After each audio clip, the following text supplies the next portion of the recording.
What's up, guys? Jared here. Before we get started with breaking down my top actors of all time, I want to tell you about something pretty exciting that I am doing with Mateusz Rizzarin, who's actually the brother of Diego Rizzarin, who was the guest on my Is This Funny video. So Mateusz is a philosophy professor, and him and I are going to be hosting a live screening of the movie Network, the 1976 Sidney Lumet film, over Zoom, and I wanted to invite you guys to it.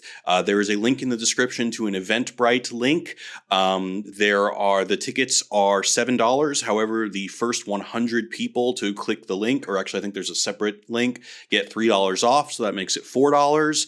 And basically we're going to be showing the movie Network. You can come join, watch the movie with us, and then Mateusz and I are going to be analyzing the film. And let me tell you, if you have seen the film, you already know how amazing it is. If you haven't seen the film, this movie not only has some of the best performances ever, but really is one of the most prescient movies that really show how the world has gotten into the kind of media hyper-connected ideological shitstorm that we're in today. So come join us. It is November 6th at 9 p.m. Pacific Standard Time, which is 6 a.m. my time, so I'll be waking up nice and early. But yeah, come watch a movie with us, come analyze it with us, and hope to see you there. Anyway, on with the show. What's up, everybody? Jared here with my buddy Austin, back from the Wisecrack Show Me the Meaning days, and today we are ranking the greatest actors of all time.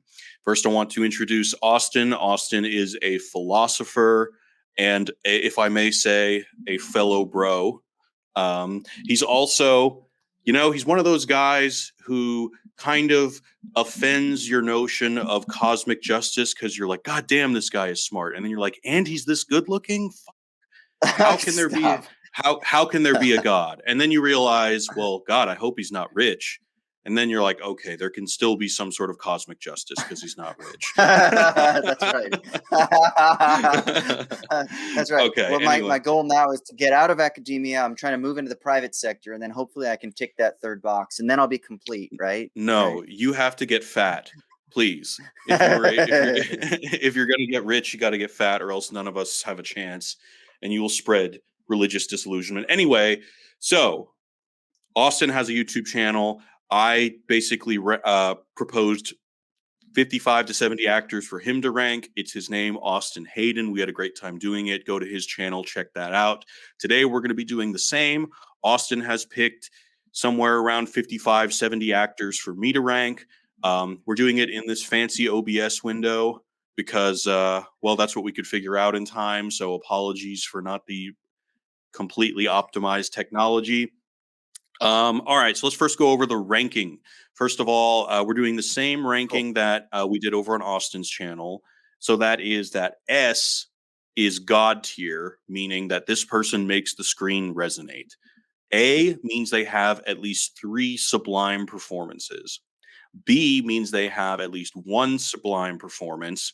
C means this person has had multiple solid performances.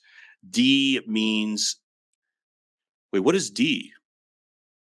D is this person is sometimes entertaining. Right. And then F means this person is terrible at what they do.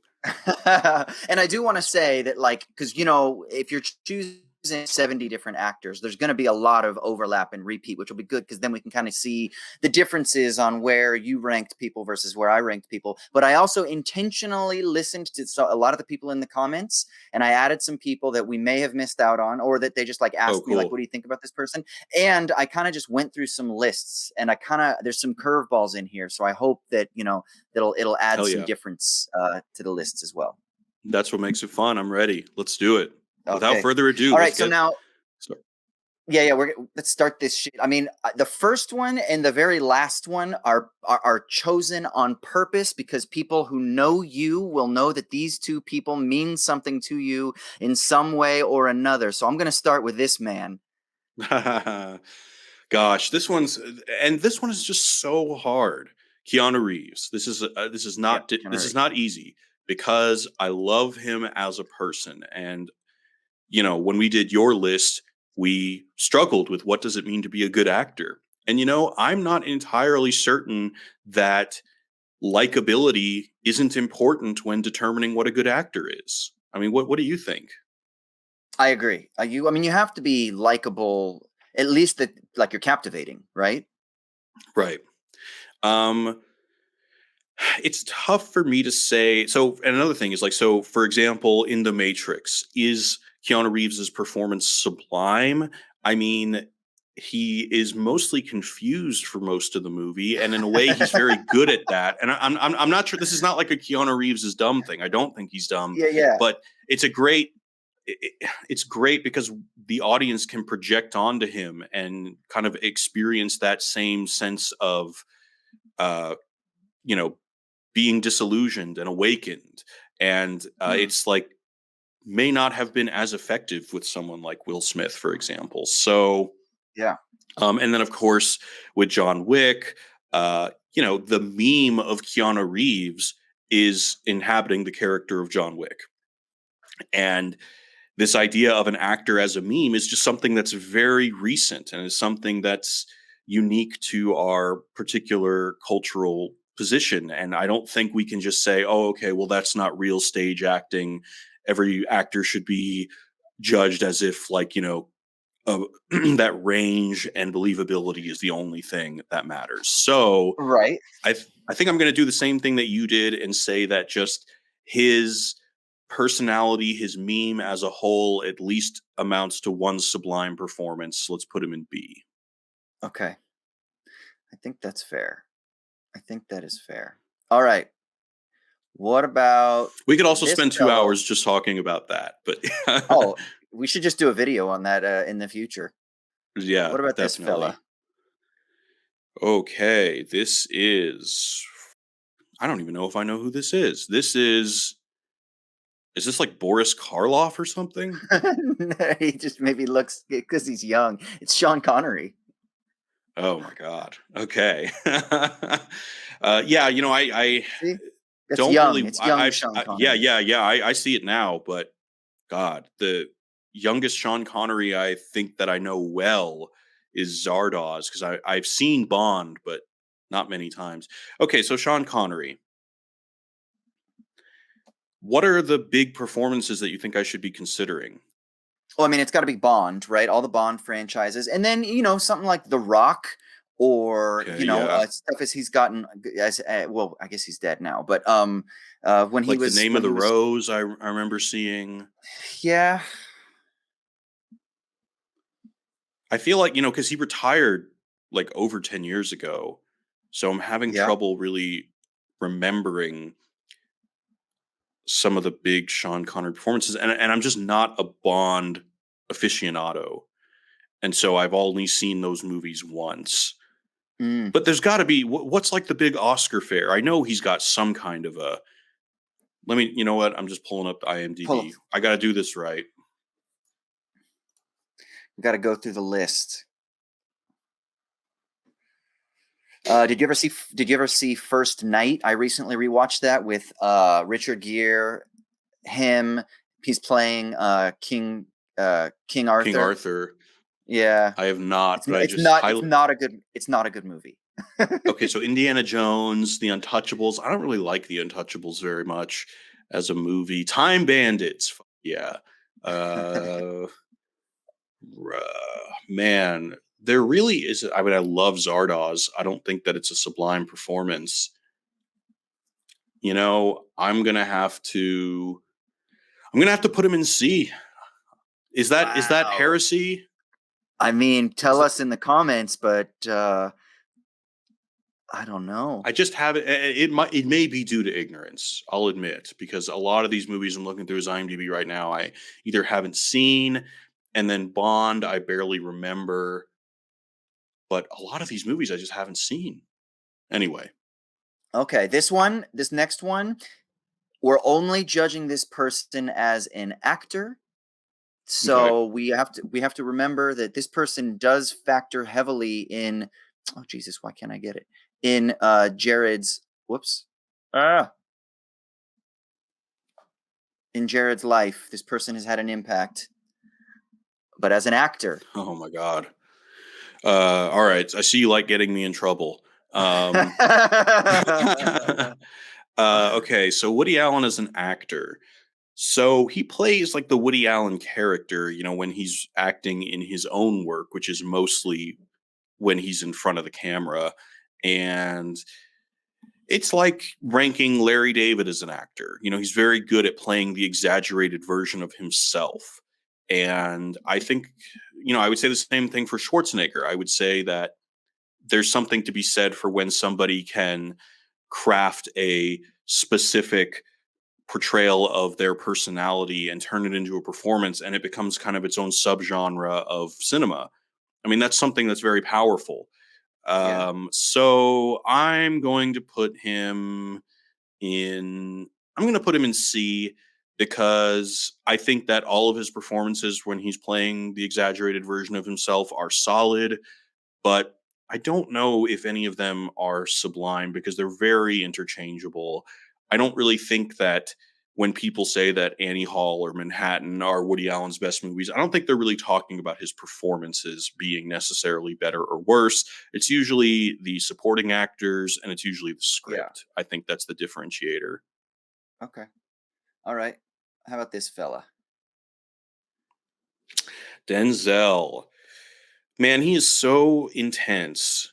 It's funny. I would like to see Denzel do some more comedic stuff because similar to Leonardo DiCaprio, who, in movies like Shutter Island are just so intense and so emotional, and Revolutionary Road, Leo had that time in his career where he was doing mostly very intense emotional scenes, and I think like Denzel, who is able to nail that every time. I would also like to Mm, see him do some more comedic work, and maybe it's out there and I just don't know about it.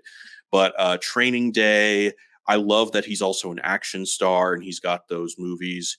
What's it like, Man on Fire? I yeah. love I love his performance in those movies. What like I'm Equalizer? Those are The fun. Yeah. Equalizer. Yeah, those are That's fun. fun. Yeah.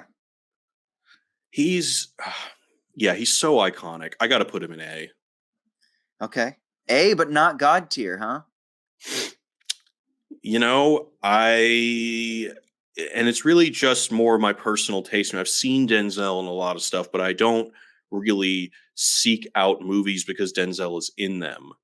Okay. But yeah, I mean, what's Inside Man is another sublime performance.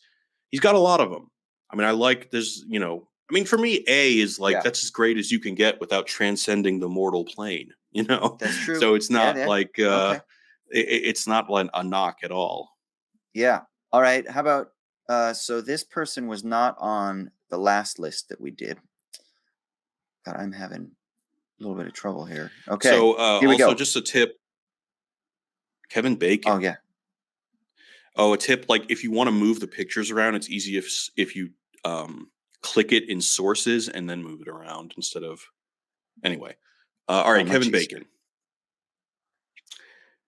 So, man. All right, help me out. What are some of the big Kevin Bacon performances that he'll always be remembered for? I Footloose, mean, yeah, Footloose. What's the Tremors? He was really good in Mystic Mystic River River. in a supporting Yeah, role. Yeah. Yeah, yeah. yeah.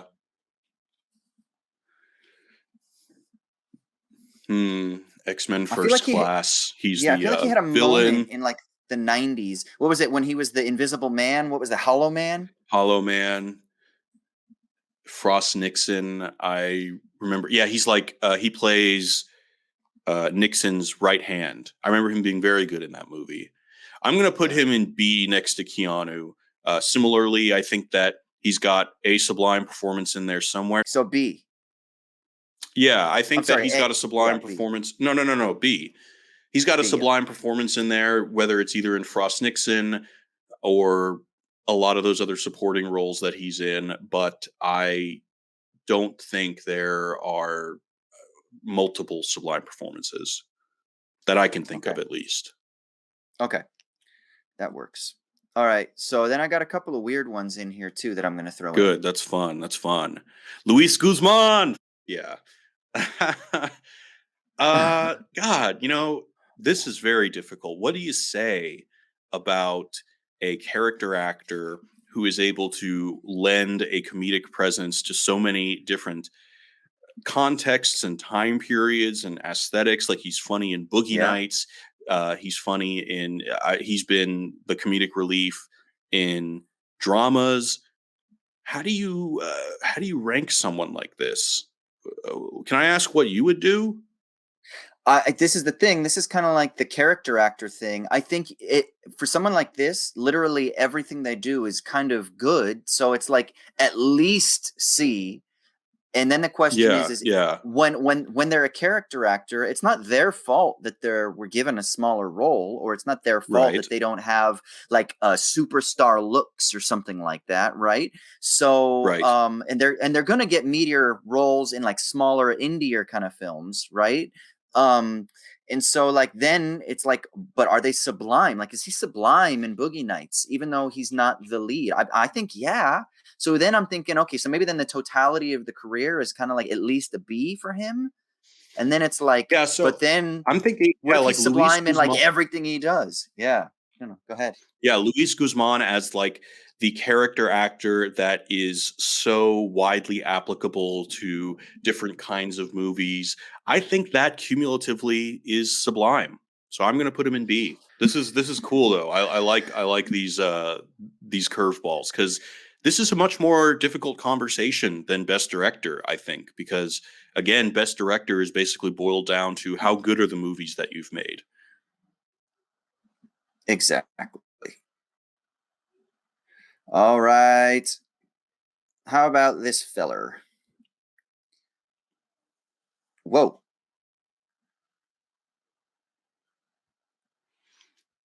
Hold on This is here. Patrick Swayze. Can you see his name?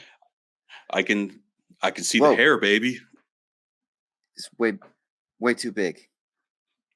Okay, so Patrick, you're Oh my making me God, way look too people big. up, which I like. So Dirty Dancing, I have saw when I was like a child. Um Donnie Darko is the dad. He's charming. He's good. Point Break, of course. I mean, Come he's on. fun. I think all right. Red Dawn, he's good. I'm going to have to say, looking at Ghost. this list, he has had multiple solid performances, so I'm going to put him in C. I actually Okay. haven't seen Ghost, but I certainly know What the about famous Roadhouse? pottery. I actually Yeah, have not famous seen potter. Roadhouse. Although I mean, it's on television all the time in America, so I've seen, Of course it is. some of it. Yeah. Yeah. All right. How about this kind of younger actor? Jake Gyllenhaal. So, God, Nightcrawler is so good, and he is great in it. Brokeback Mountain is so good, and he's great in it. I would say So is that those are two sublime performances? two sublime Okay. performances.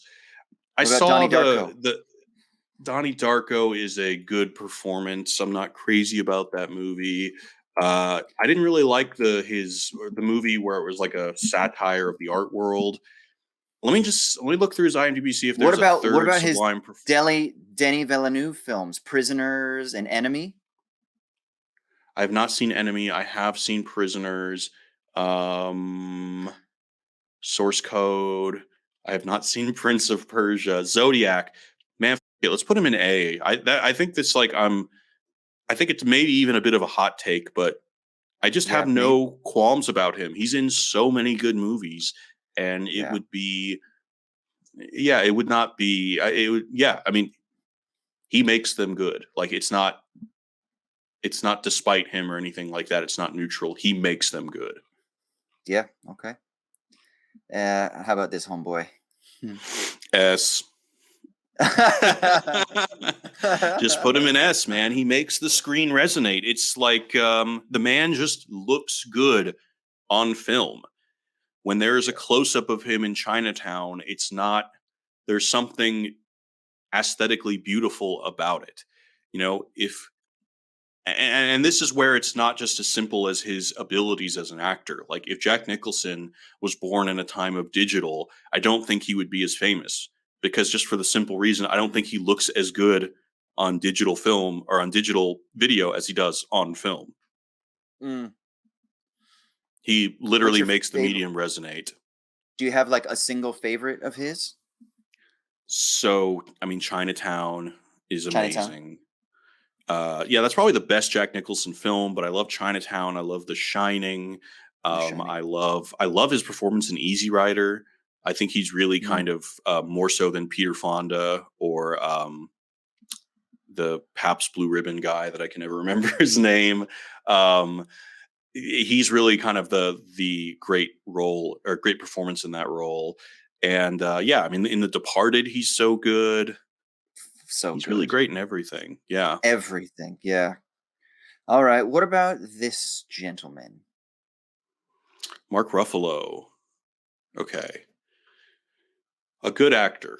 Really good actor. And I think he's also very good in Zodiac. Very good in Zodiac.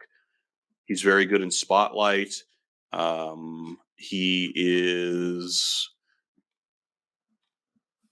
as far as the Hulk, I mean, he does fine. He does fine. Um, Yeah. I mean, you know, I'm not complaining. I just don't think that, you know, I think the special effects artists are as responsible for the performance as he is. So I feel weird saying that he is an amazing actor because of the Hulk. Shutter Island, he's also good. I'm going to put him in B. I'm going to say cumulatively a sublime performance, but I can't really think of any like, you know, Okay. Danny Day-Lewis, There Will Be Right. Blood performances. Okay. Let's now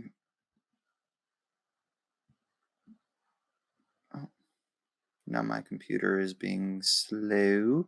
All right, so now we're going to go into the vault, the historical vault here.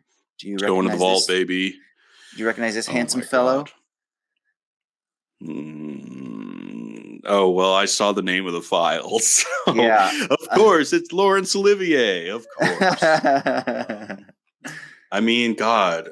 So, Hamlet.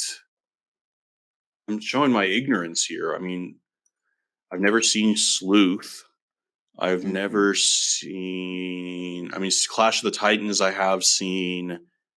I don't think I'm really educated enough to make this call.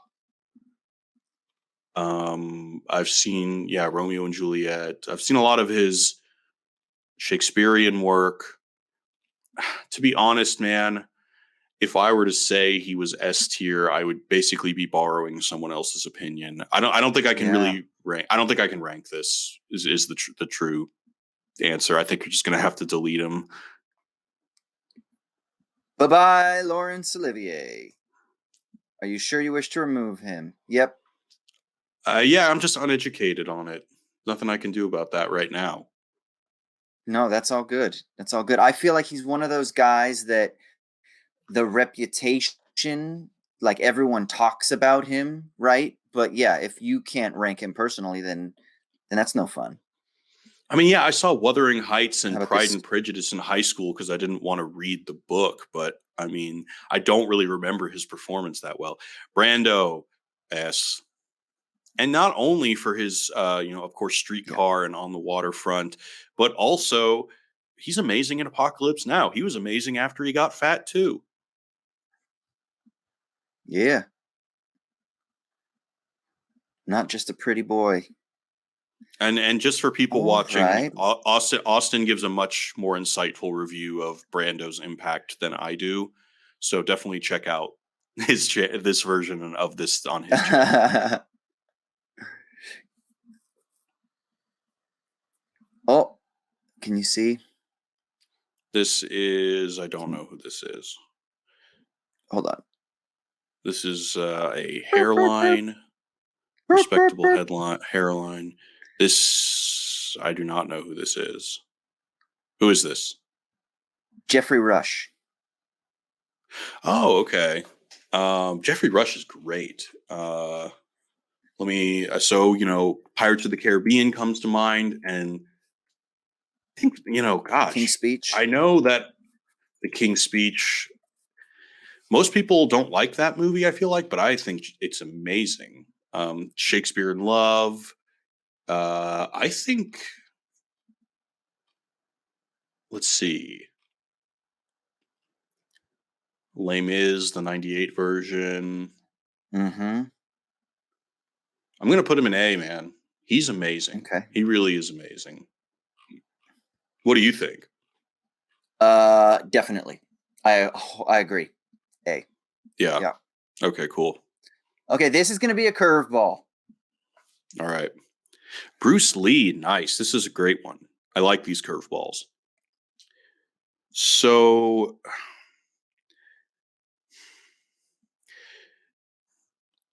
I guess I kind of have a question for you. To what extent do you think that the world of stunt work is acting?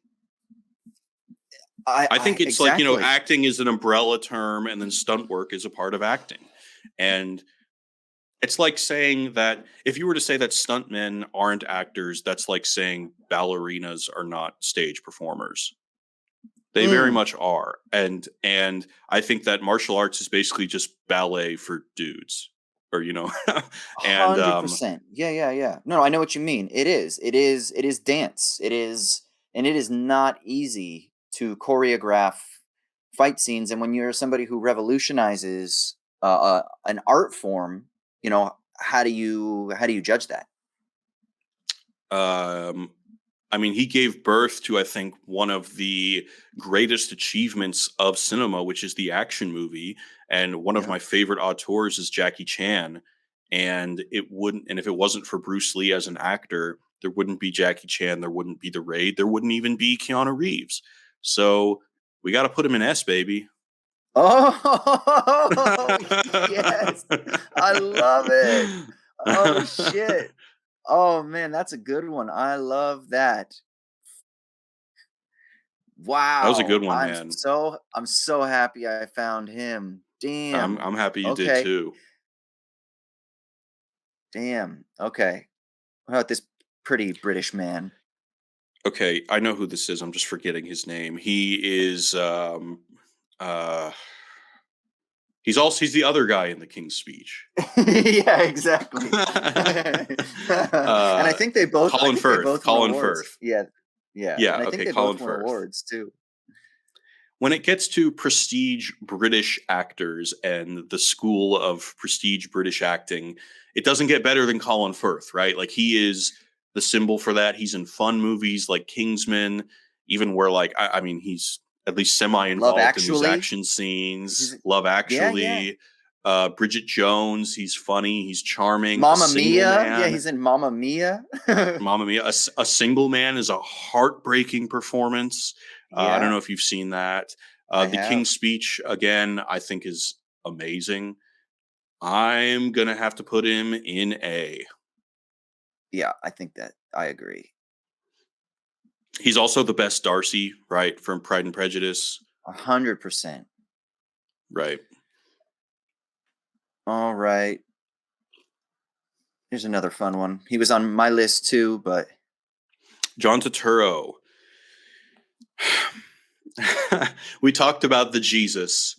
Yeah. And you mentioned The Night Of, which I have seen, and he's very good. He's always solid, and he's also a director, and I know that doesn't really calculate into the thing that we're doing right now, but I just respect the hell out of the guy. And I think, what's that Coen Brothers movie? Which one? Something Earlier? the one about like the Irish gangsters. We talked about it. I can see a scene from it in my head where they're like in the forest and shit like that. But yes. Yeah. He's the main character in that. Oh, and Barton Fink. I love Miller's Barton Crossing. Fink. Miller's Crossing. Miller's Crossing. Thank you. Yeah, Miller's Crossing and Barton Fink. I am going to, and you know what? Miller's Crossing, Barton Fink, plus the Jesus brings my man to A. Oh, I love it. Yeah. And you know what? My girl was telling me that his role in The Night Of is her favorite character ever on screen. Oh. They have like this big developing symbol throughout the show that he has foot fungus, And I think it's like, if I remember correctly, it's like a symbol for his conscience. And like only after he's like fought for his client appropriately does the foot fungus go away. You should ask her Love that. about that because Okay. it's so gross the whole time. It's like John Turturro with foot fungus, you know? I feel like that's more gross than if it was Brad Pitt with foot fungus. I mean, shit, his foot fungus is probably sexy. Yeah, exactly. It would just be you just spray a little tenactin on it and it goes away. Whereas John Turturro, it's like it takes over his foot, like Tree Yeah, Man. All right, how right. about this? How about this powerhouse? Sean Penn. All right. When it comes to these people that have such a legacy of very serious roles, and I'm very much like you, when I saw Mystic River and I saw just the agony in his voice and in his face when his character realizes that his daughter has just been killed, it was so devastating to watch. I was like, how can acting get any better than this?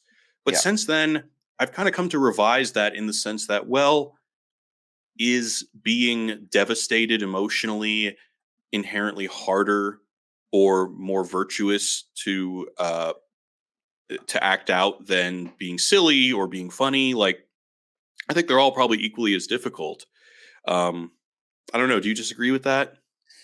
Um, yes, we no, no, I mean, no, I don't disagree. We do romanticize or we do fetishize like the crying, screaming, yelling sort of thing. Like, remember when Marriage Story came out and everyone was talking about that scene, the Scarlett Johansson, Adam Driver scene, and they were like, "That's acting." And then you had all these actors that were like, "Listen, that's pretty much what you see every Tuesday night in acting class. It's just two people yelling and crying at each other."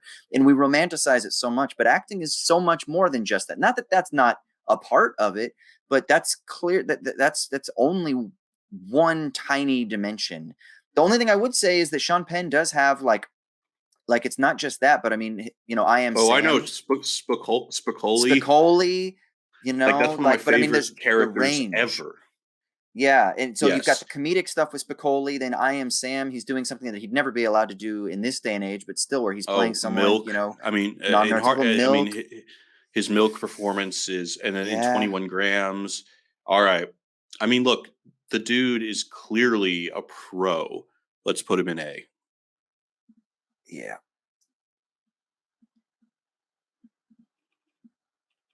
All right. Uh, all right. I just want to say You that I wish gave he me did this. more Spicoli stuff. I feel like he did Spicoli because he was a young Yeah. actor, and then I don't feel like he's as proud of it as he should be.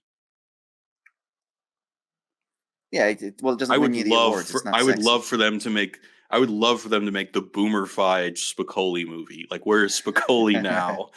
I would see that in an instant. All right, Humphrey Bogart.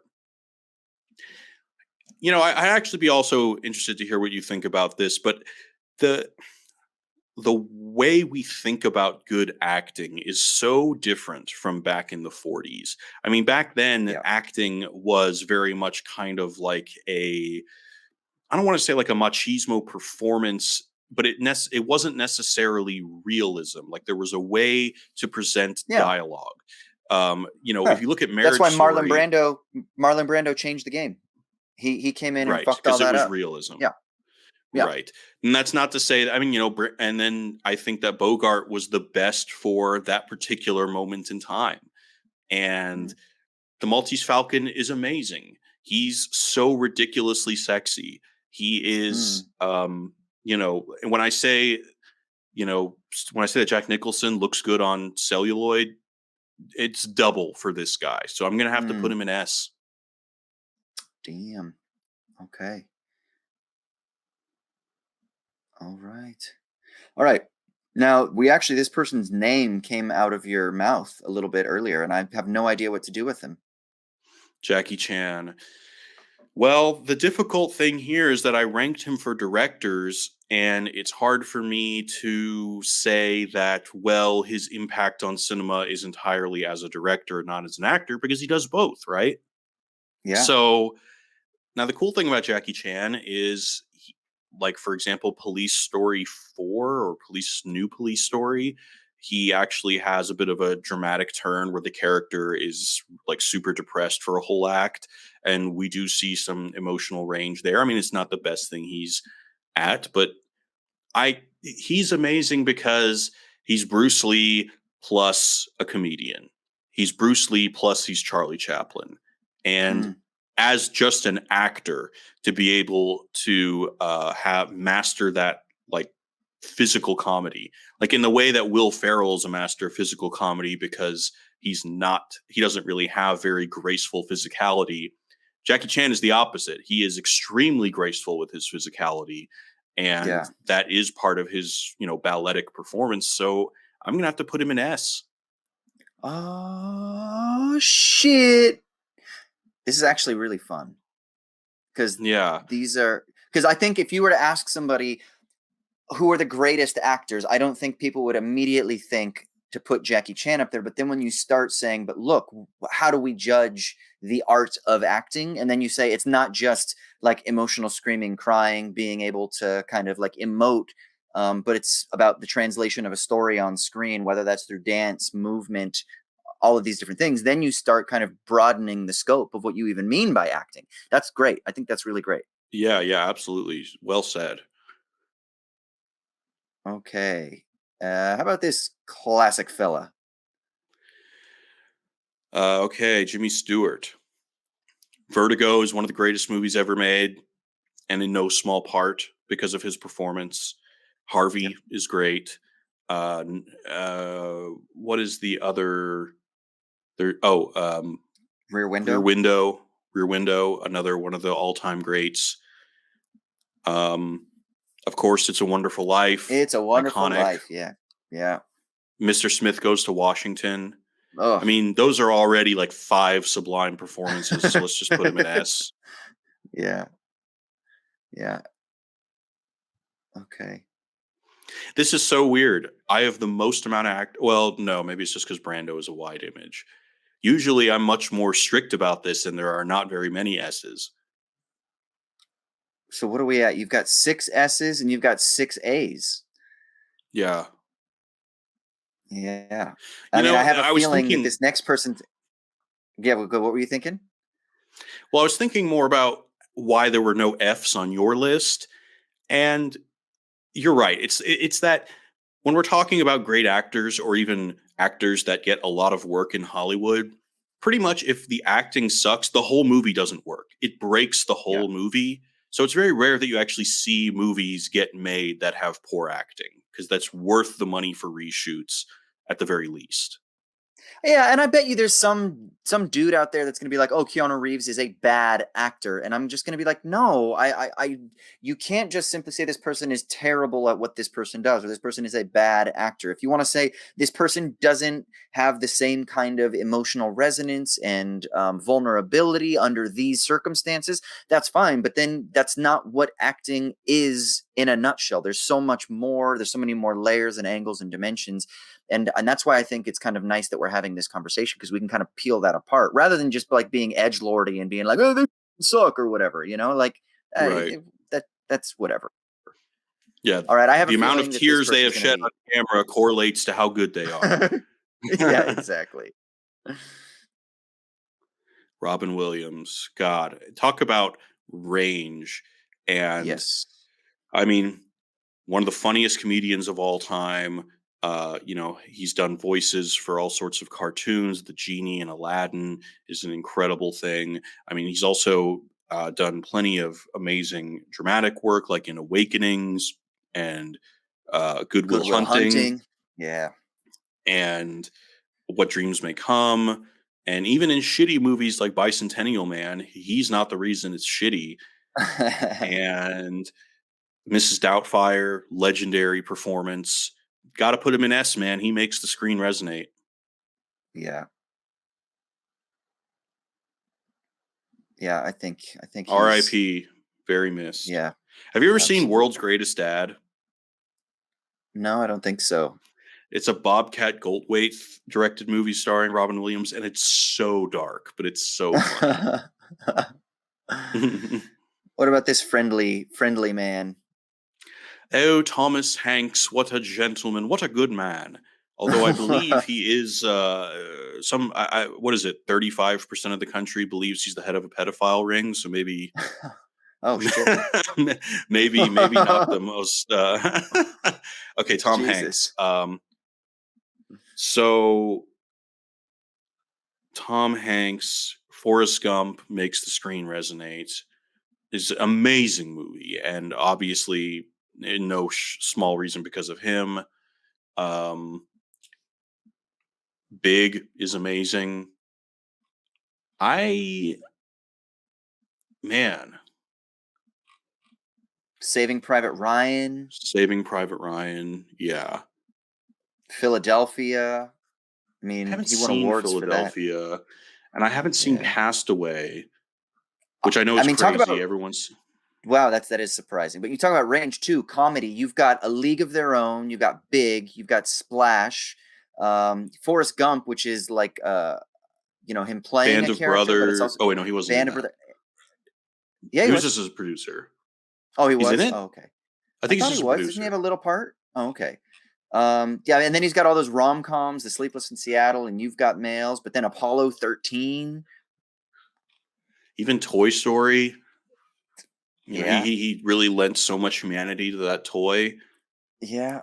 The Terminal is not the greatest movie in the world, but man, it's such a really heartfelt performance. Catch Me If You Can is so good. It's probably the So last good. masterpiece that Spielberg made.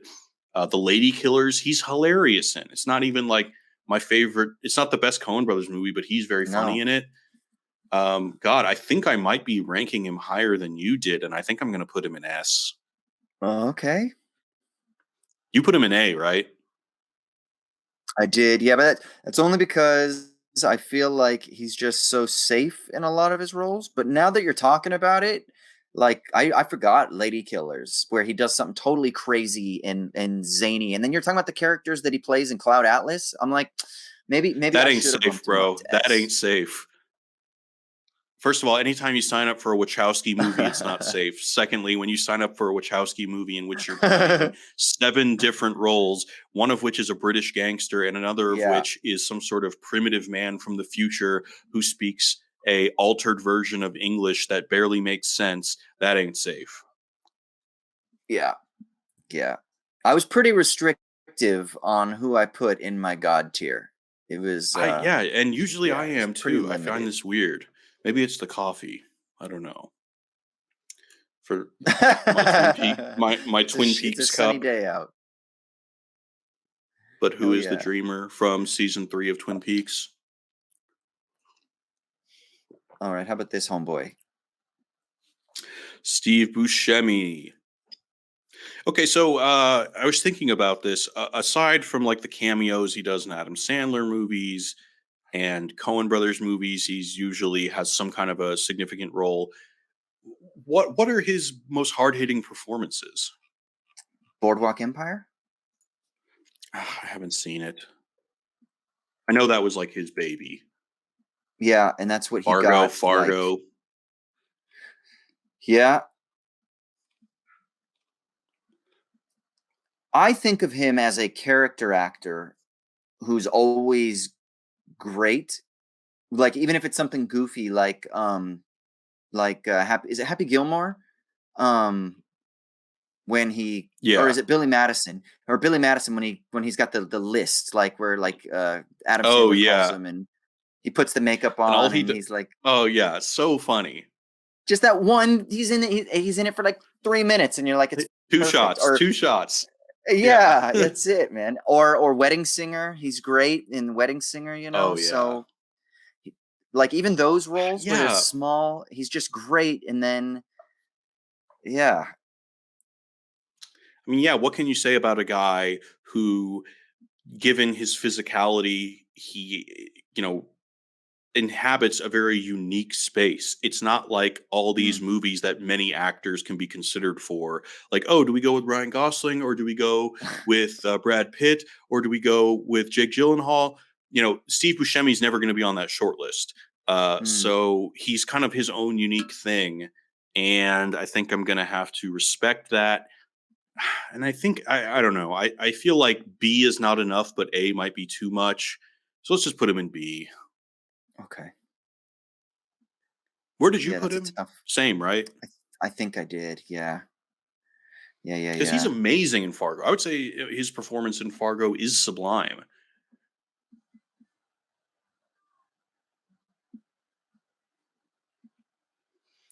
Speak of the devil. Mr. Gosling. Mm-hmm. Blue Valentine, I thought, was superbly acted. Drive, I also think, like, as as a human being, as an aesthetic, like, sometimes all an actor's job is really just to have a blank stare and Yeah. let the cinematographer make a beautiful shot around you, and let the composer create beautiful music around you, and then your face becomes an aesthetic element to a beautiful portrait or a beautiful movie or a beautiful scene.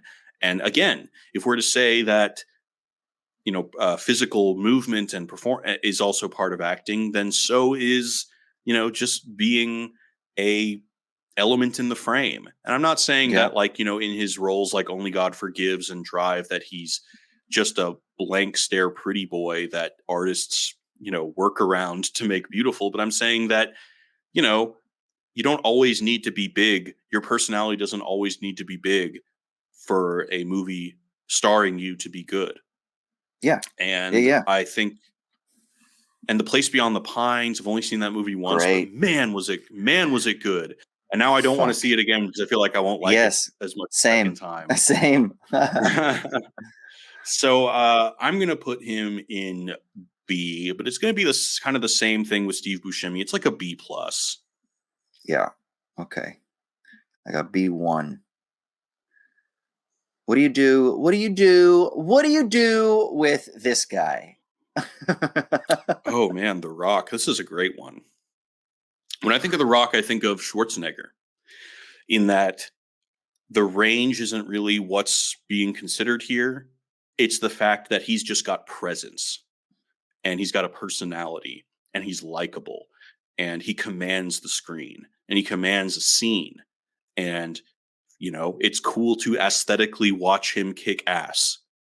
Yeah. So basically, I think that he's got a sublime place in film history, and he is good at what he does. I'm going to put him in B. Okay. Where would you have put him? Yeah, it's either C or B for me, and I don't know. Um, Yeah. I like what you said though. I think that's a good way to kind of put it. I got to do this guy, and when we did him before, we totally did not talk about his most recent role that garnered him all the attention, and I feel like an idiot. I don't know if it would have changed where Uncut I Gems, placed you him, mean? but we didn't.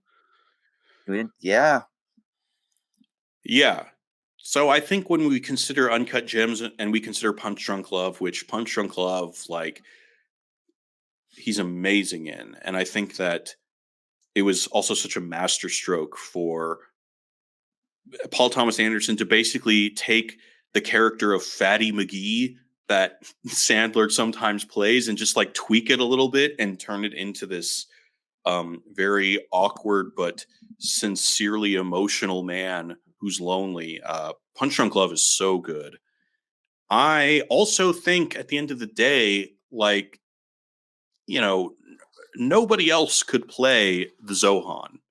That's not something that is easy to do. And in the same way that only Jim Carrey could be Ace Ventura, only Adam Sandler could be the Zohan, or only Adam Sandler could have been, I wouldn't say Little Nicky. That's not a very good movie. I Happy mean, Gilmore or Big Daddy. he's bad in some movies, like the Oh boat yeah, or like a crime yeah. murder mystery, the movie with him and Jennifer Aniston on a boat. He's lazy. He's calling it in. He's collecting a paycheck. But do I discount that from him, the fact that he's made bad movies? I don't know. I mean, I didn't discount directors for bad movies, because making a good movie is almost like rolling a dice, in that, like, there's so much chaos to control that sometimes it's not up to you whether the movie turns out good or not. And sometimes if the Mm. movie does turn out good, it's kind of cosmic luck in some ways. Because even the greatest directors have made bad movies, but I don't know if I would say the greatest actors have had bad performances. What do you think about that? I think if you're S tier for me, you can't have a bad performance, Right now, maybe you did when you Mhm. were doing like community theater, or you did a shitty commercial or something like that when you were younger. But like for me, S tier, like, like from if we're looking at their filmography, their official Wikipedia, IMDb filmography, like they've got to be all hitters. Like unless it's like you look at the first film that Jimmy Stewart ever did, and he's like got a bit part. Like I don't know, maybe that's it. But I don't think that as a mature actor, if you have a bad role, like you can't be God tier for me. Yeah, I would agree with that. Okay, so then, I mean, I wasn't really considering him for God tier, but I think I'm going to put him in B because he's really good at what he does. And, maybe for people like me who really like Happy Gilmore but don't really like murder mystery, maybe he's not always appealing to my taste anymore, but, you know, uh, he still has made such a significant impact on comedy and has also done really well in some dramas. Yeah. Okay. How about Mr. Big himself, Ah, Mr. Pacino. Big Performance? Yeah. Where did you put him again? Because I feel like this is the one where we kind of get into trouble because he is like this legendary actor, right? And he's got Yeah. many sublime performances. I mean, I do think Tony Montana in Scarface is sublime. I think Michael in The Godfather is sublime. Godfather Part 2, all right, we can consider that one thing. I think him in Dog Day Afternoon is sublime. However, I Scent do of a think there Woman? was a stage. Yeah, I even think he's sublime in Carlito's Way, even though that's not a great movie. So he's at least A. I think I'm going to He's put at him in least A A. because the only stipulation I would make is that there is a period of his career where he overdoes it. I brought this up in your podcast with Heat when he's just like constantly every line is like him screaming at the top of his lungs. I think Lawrence Fishburne Yeah. kind of does this a little bit in his more recent roles, but Al Pacino has definitely gone too big in a handful of roles, and that's the only thing that'll keep him from being S tier for me. Okay. How about the people that? How about this guy? When people speak of Pacino, they also speak of this guy in the same breath. Bobby D. All right. So Taxi Driver is a sublime performance, even though I don't really like the movie that much. Um, the King of Comedy is sublime performance, and I love that movie. Um, Raging Bull, sublime performance. I'm just talking about the Scorsese movies at this point. That's just yeah. Yeah. Uh, yeah, and then when you Cape Fear, consider, another Scorsese film that he's phenomenal sure, in. yeah, I mean, we're gonna have to put him in S. He's a fucking legend. Yeah. Yeah. I don't think he has that period of kind of swing and a miss like Pacino does very briefly. So that's what kind of distinguishes them for me. Okay. How about Ozzy, oi, oi, oi.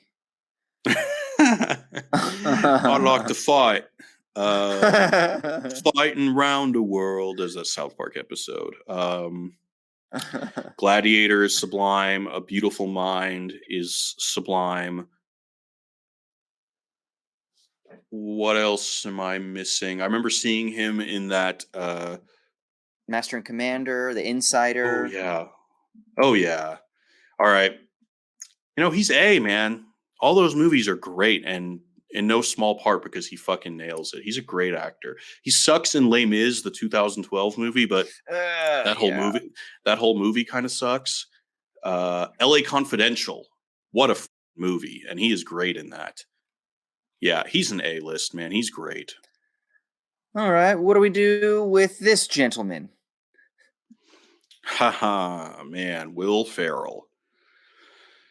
Okay, well, I'm not a very big Will Ferrell fan. And it's just a matter of taste. I don't think he's bad at what he does. Obviously, he brings a lot of joy to a lot of people, but I think I'm going to have to put him in D because for me, he is sometimes entertaining. I have not seen Whoa. him. I have not seen First him D. in. what's the Stranger Than Fiction? I haven't seen it. Stranger Than Fiction. Maybe Yeah. maybe he's great in it. But I don't know, Anchorman. I laugh at Steve Carell. I laugh at Paul Rudd.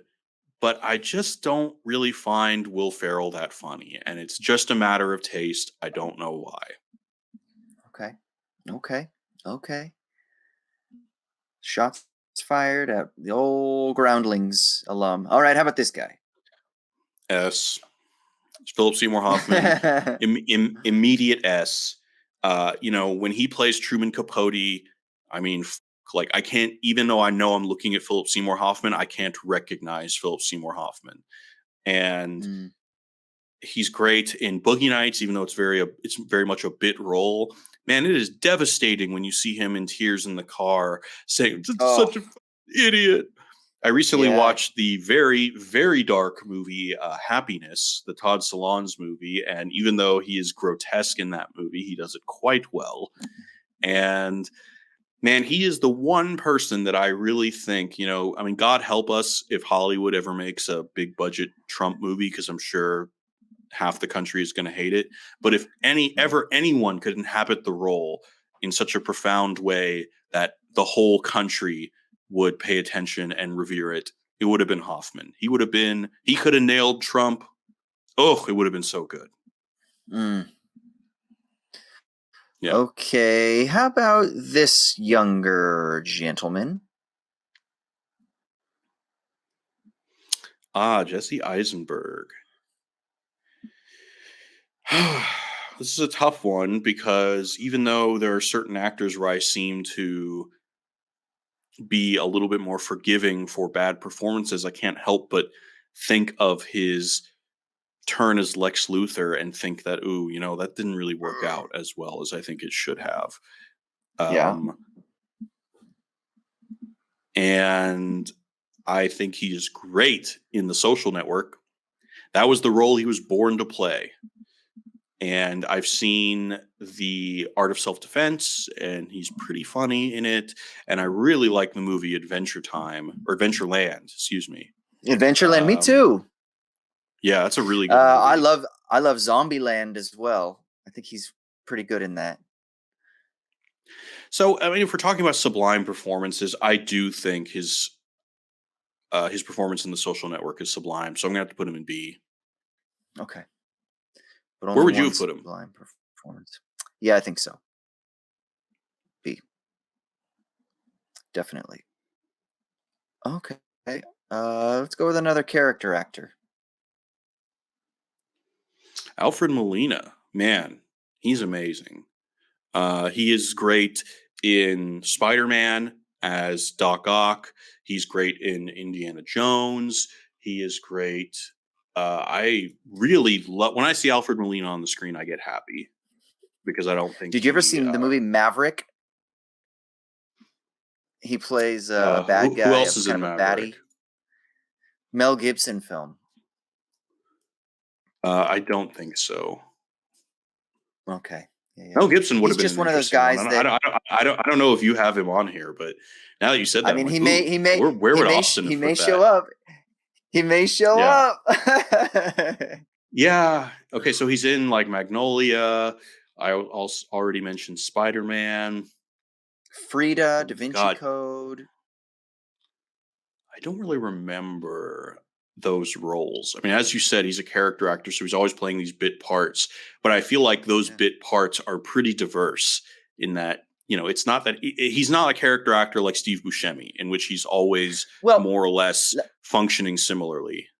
Let me say this, because we talked about this on the Show Me the Meaning podcast. It's like, is the age of the character actor gone? And I mentioned Alfred Molina because he used to play someone who would be like Middle Eastern, or he would play like a Spanish person, or he would play like a Mexican person, or he would play, someone of European descent, French or Italian. So it's kind of like this guy has kind of done, and he'll do accents too, like all kinds of different accents. And they're never caricatured. He always feels like lived in that. And I don't know if we'll be able to see that type of, just because people are aware of representation nowadays so much more. I don't know if we'll ever see somebody with this type of range again, to be honest. Huh. Well, I mean, the other thing is that whenever someone says the death of the character actor, I think of, well, yeah, because not very many movies are made anymore, so there's just less bit roles to be had. But I think I'm going to put him in B for like cumulatively always nailing it, no matter what, Yeah. race, gender, or well, race or creed that he's being asked to play. And I think that, despite whatever representation concerns people have, I think he does it respectfully, which is all that matters to me. Yep. I would Okay. never want to live in a world where Tom And Cruise can't. Sorry, I just want to say I would never want to live in a world where we yeah. can't have Tom Cruise making fun of Jewish people in Tropic Thunder. He doesn't need to be Jewish to play a Jewish person or to make fun of Jews, because Tom Cruise in Tropic Thunder is mwah. Okay. Anyway, all right. So the man himself, Nicolas Cage. Vampire's Kiss is straight up one of my favorite movies of all time, and really because because of how strange it is. For the fact that, like, even on Show Me the Meaning, we talked about how this movie is actually, like, maybe unwittingly a very interesting kind of Freudian psychological text, and he has nailed both realistic acting as well as kind of more bombastic silent film acting. Sometimes I don't want to make it seem like, it's every time that he's not good, it's because he was going for less realism and more spectacle. I think that he actually is bad in some movies, but I think that when he's great, he is great. Adaptation, we talked about, that is a sublime performance. Leaving Las Vegas is a sublime performance. Vampire's Kiss, on the other end of the spectrum of not necessarily realism, is a sublime performance. I think Mandy is an incredible performance. It's either between S or A for me, and I think, oh boy, Do it. all right, go S. Nicolas Cage has transcended or Oh ascended. shit. Oh shit. I love it. I love it. Okay, so this is one of my favorite young actors from the last decade, but uh he's been a little quiet lately, but I love his work. What do you think of him? Hold on. Oh, hold on. Can you see Oh, his is this face? Is this? Oh, okay. Emile Hirsch. I saw the name of the Yeah. title. Yeah. Okay, so I have not seen the Sean Penn directed movie that he's. What was that, like, Into the Wild? That's him, right? Yeah. Yeah. You haven't seen it. Interesting. Yeah. No, I haven't seen it. I saw The Girl Next Door, which I didn't really Yeah. like that much. Yeah. What else? What else should I be considering here? Well, he was in Milk, and I don't know if he won supporting actor, or if he was nominated, but he No, was you're in thinking of Milk. James Franco was nominated for Best Supporting Actor for Milk. Oh, okay. So Emile Hirsch was in it though. He's in Speed Lone Racer. Survivor, Speed Racer. Oh yeah, unfortunately. Um, Them uh, I thought that was going to are launch him fighting into the words. stratosphere. I know. Well, no, not that that's a bad movie. I just it was. I thought that was going to launch him to the next level. Like I thought that was like him becoming a superstar. Um, yeah, Oh Lone man, he's in Survivor was pretty good. Killer Joe. Killer Joe is a Killer fucking Joe. crazy movie. uh yeah, I think I'm gonna put him in C, and it's not, and it might be due to me not having seen enough. I feel like Into the Wild is probably his most prestigious performance that I have not seen, but he's been solid in Yeah. everything I've seen. Cool. He was recently in a oh god, what was it called? Prince Avalanche, which I think is really good, and it's Paul Rudd in him. It's this indie film, and he's really fantastic in it for people if they want to check it out. But yeah. Mm. All right, okay, another young actor. This guy's star is on the rise perpetually. What do we think about him? Mm. Okay, Paul Dano. So, God, it's so weird because There Will Be Blood By the is way, definitely one of the best films. also in Girl Next Door with Emile Hirsch. Okay, I don't really remember that well because it's been a long No, it was time. just a comedy. Yeah. So I mean, it's hard for me to say because, well, there was that movie that he played like a writer who like willed his characters into existence. I really didn't like that movie. I don't remember what it was called though. But yeah, There Will Be Blood is one of the greatest movies ever made, and he's the co-star. But and it's like unfair for me to say, well, he doesn't, you know, measure up to Danny Day-Lewis because who does? Yeah. So what else should I be considering? I mean, Little Miss Sunshine, he's very good, great even. Uh, what else is there? I mean, so there's like Oh, Swiss Army there's the Man. farting corpse Yeah. movie. Yeah. I like that movie a lot, actually. Okay, so I've seen 12 Years a Slave, but I don't really remember his role. Do you? No, I was just thinking that. Like, I was trying to remember. I vaguely do, but I remember like Michael Fassbender of, like that role. What do you think of his performance in There Will Be Blood? I Is mean, it he's as good as intention. Daniel Day-Lewis is? I mean, to match Daniel Day-Lewis, you got to be like in what might be the greatest role on screen ever. Like, Hmm. like I mean, that's at least sublime, I think. Yeah. Okay. So let's put him in B. Okay. Yeah, yeah. And he's one of those young guys that, what is he? He's like in his early 30s, you know? Yeah, something like that. So, all right. I mean, might as well just get to it since we're talking about that film. Yeah, I mean, between My Left Foot, There Will Be Blood, um, The Sins of the Father, he definitely has many sublime performances. Even The Phantom Thread, he's very good. He's an S, obviously. Lincoln, I hate the shit out of that movie, but he's very good. There'll Be Blood, we already said. Daniel Day-Lewis Right. is, yeah. Okay. What about this old Or timer? not The Sins of the Father, In the Name of the Father is the name of In the the Name movie, of the sorry. Father. Yeah, yeah. That's okay. Yeah, Cary Grant. North by Northwest is an incredible movie. This is kind of like what you were talking about earlier too. Different style of acting, right? This is like Right. pre-Brando realism. Yeah. Right. Charade is so good.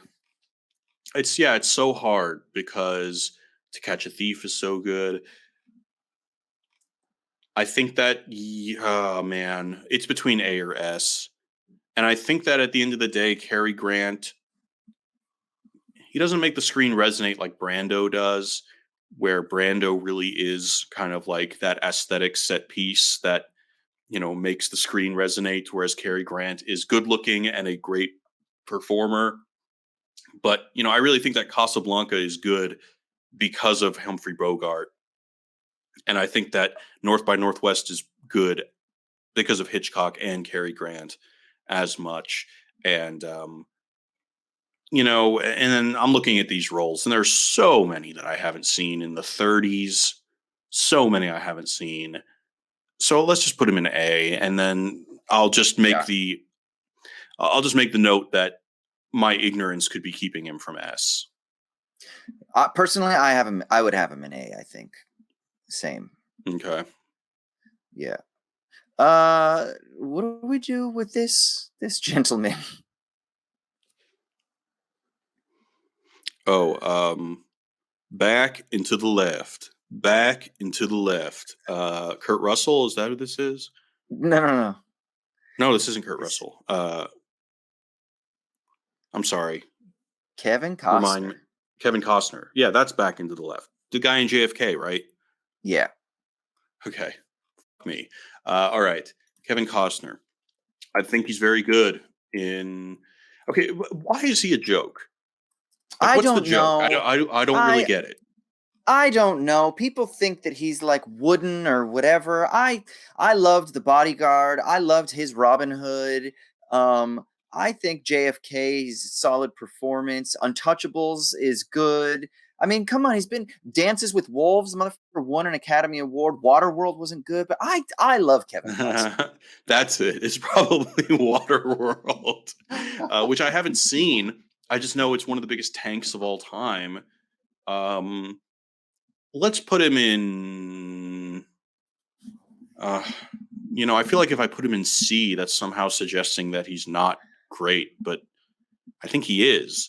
JFK, I don't know if it's a sublime performance, but he's, the head figure in a great movie that's got to be worth something. Let's put him in C. I mean, and that's really not to knock him. I mean, he's next to Woody Allen, for God's sake, who's one of my idols. All right. What about Mr. Mocky Mock? Mock.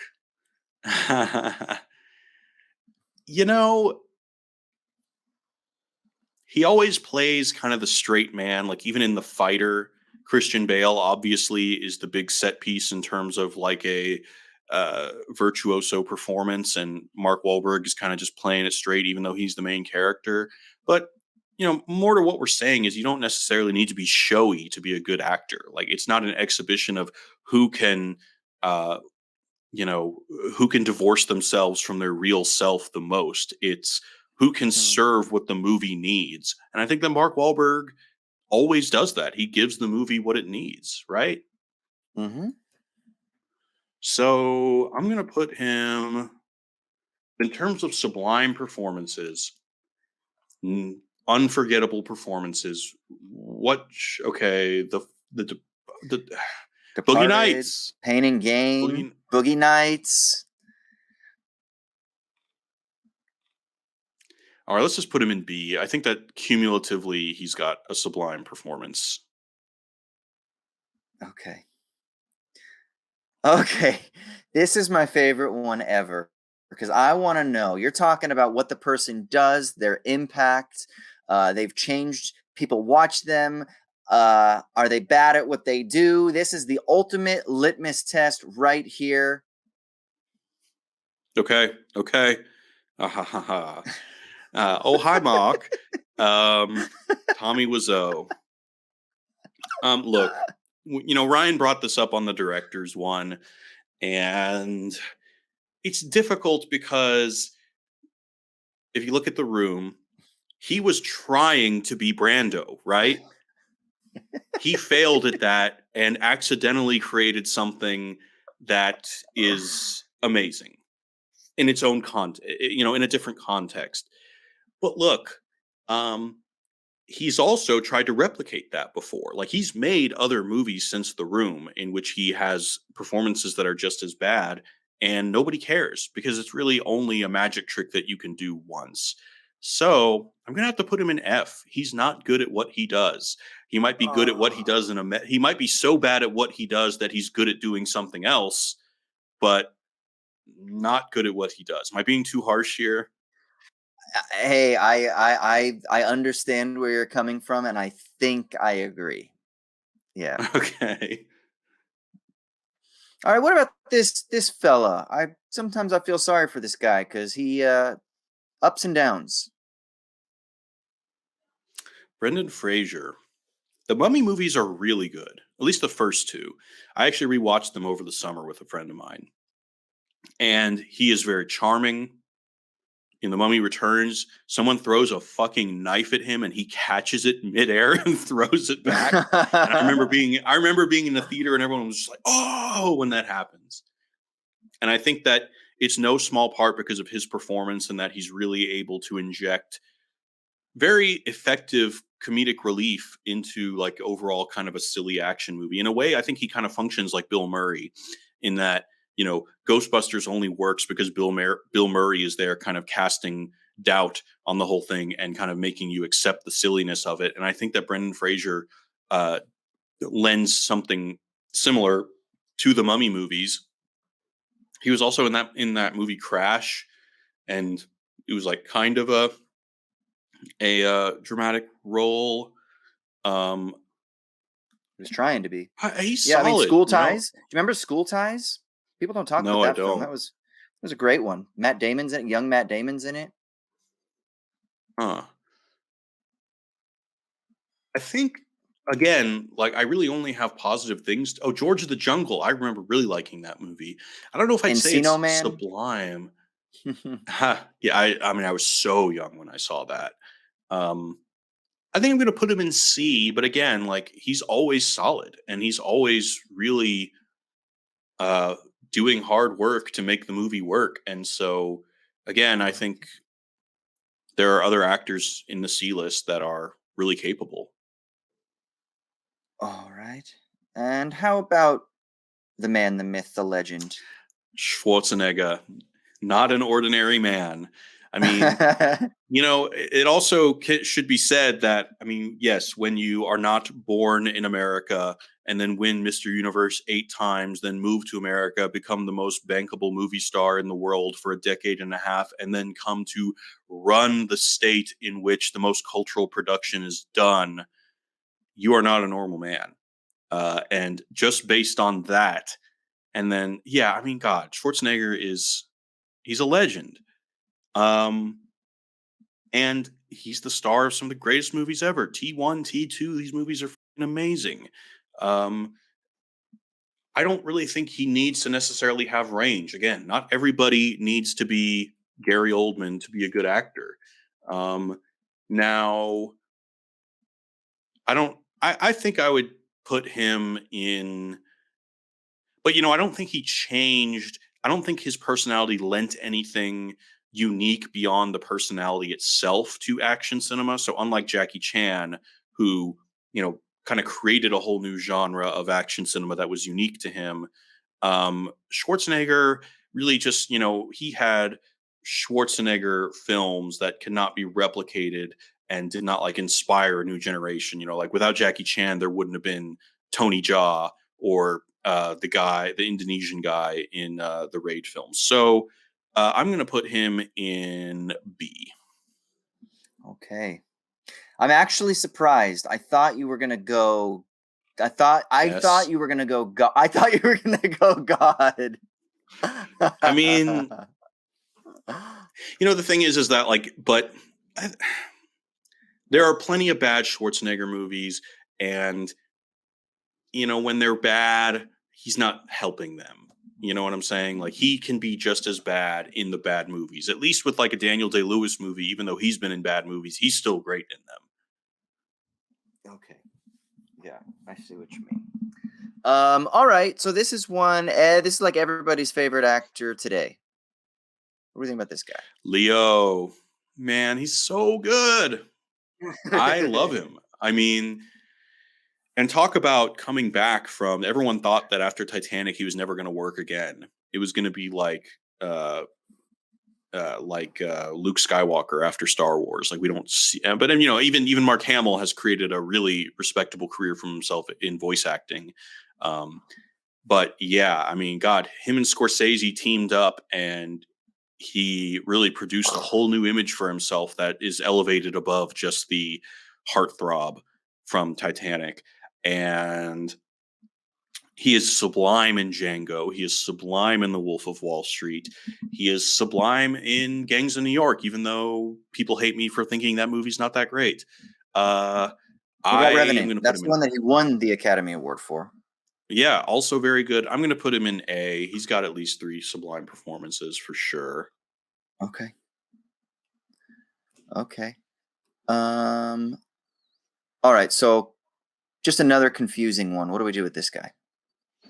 Sly Stallone. Man, I said this on your thing, but when he inhabits the character of Rocky, he is at his best. He really, and that's something, another interesting thing about actors is like some actors really are able to inhabit certain characters that I guess are, just meaningful to them or ingrained in their personality. But when Stallone Yeah. plays Rambo, even in Rocky 6, like the one that came out in 2006, he brings me to fucking tears. He's amazing.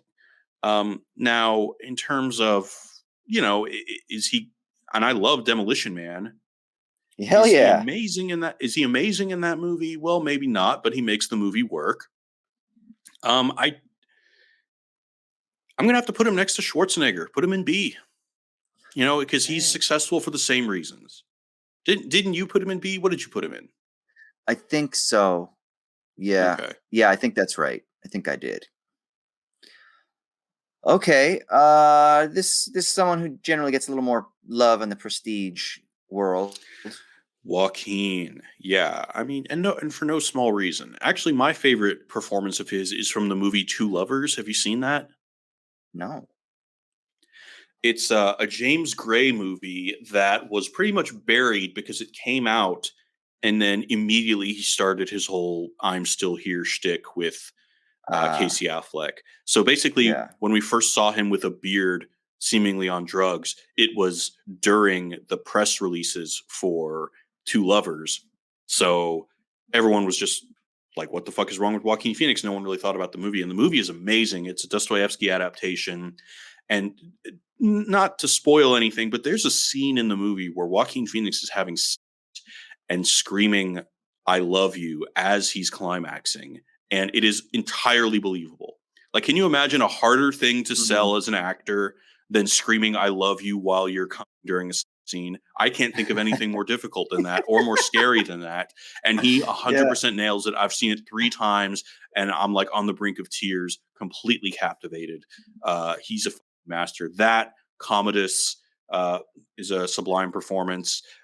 Even though I'm not a huge fan of the film, Joker is a extremely captivating performance. Yeah. I think he deserves S. I'm gonna put him in S. Oh shit. Is he the youngest S that we've got up there? Uh, I think he's the he youngest might S. be. Yeah, I can see that though, because yeah. Okay. Fucking A. All You got to see right. Two Lovers, Okay. man. It's great. What do we do? I mean, we talked about, you know, guy's been beyond canceled, but in terms of as an actor, Yeah. Uh, um, yeah, but he's a better actor than anyone else is at anything they do in the show House of Cards. Like, he's a better actor than any writer is a writer or director is a director. I mean, yeah, that works on that show, and that includes yeah. David Fincher. Well, I don't know about Wow. that, but I don't know about that. Maybe that's taking it too far. But he's at least A for me. I mean, he is amazing. He's amazing in even movies that aren't that great. Like, what's the movie where he plays like an alien in like a psych ward? Oh God, I don't even know. Uh, anyway, L.A. Confidential. He's so good.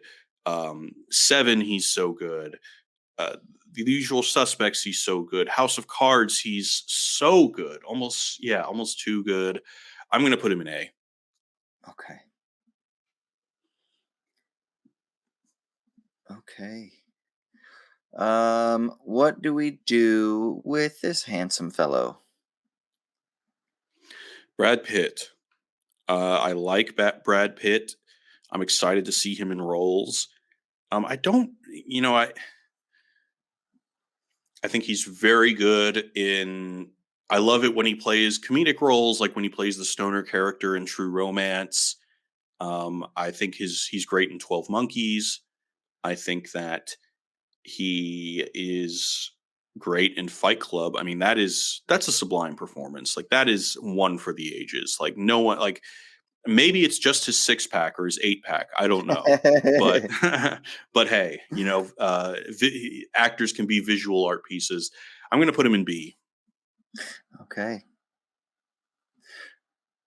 One of my favorite movies of all time is A River Runs Through It, and he's just so charming in that.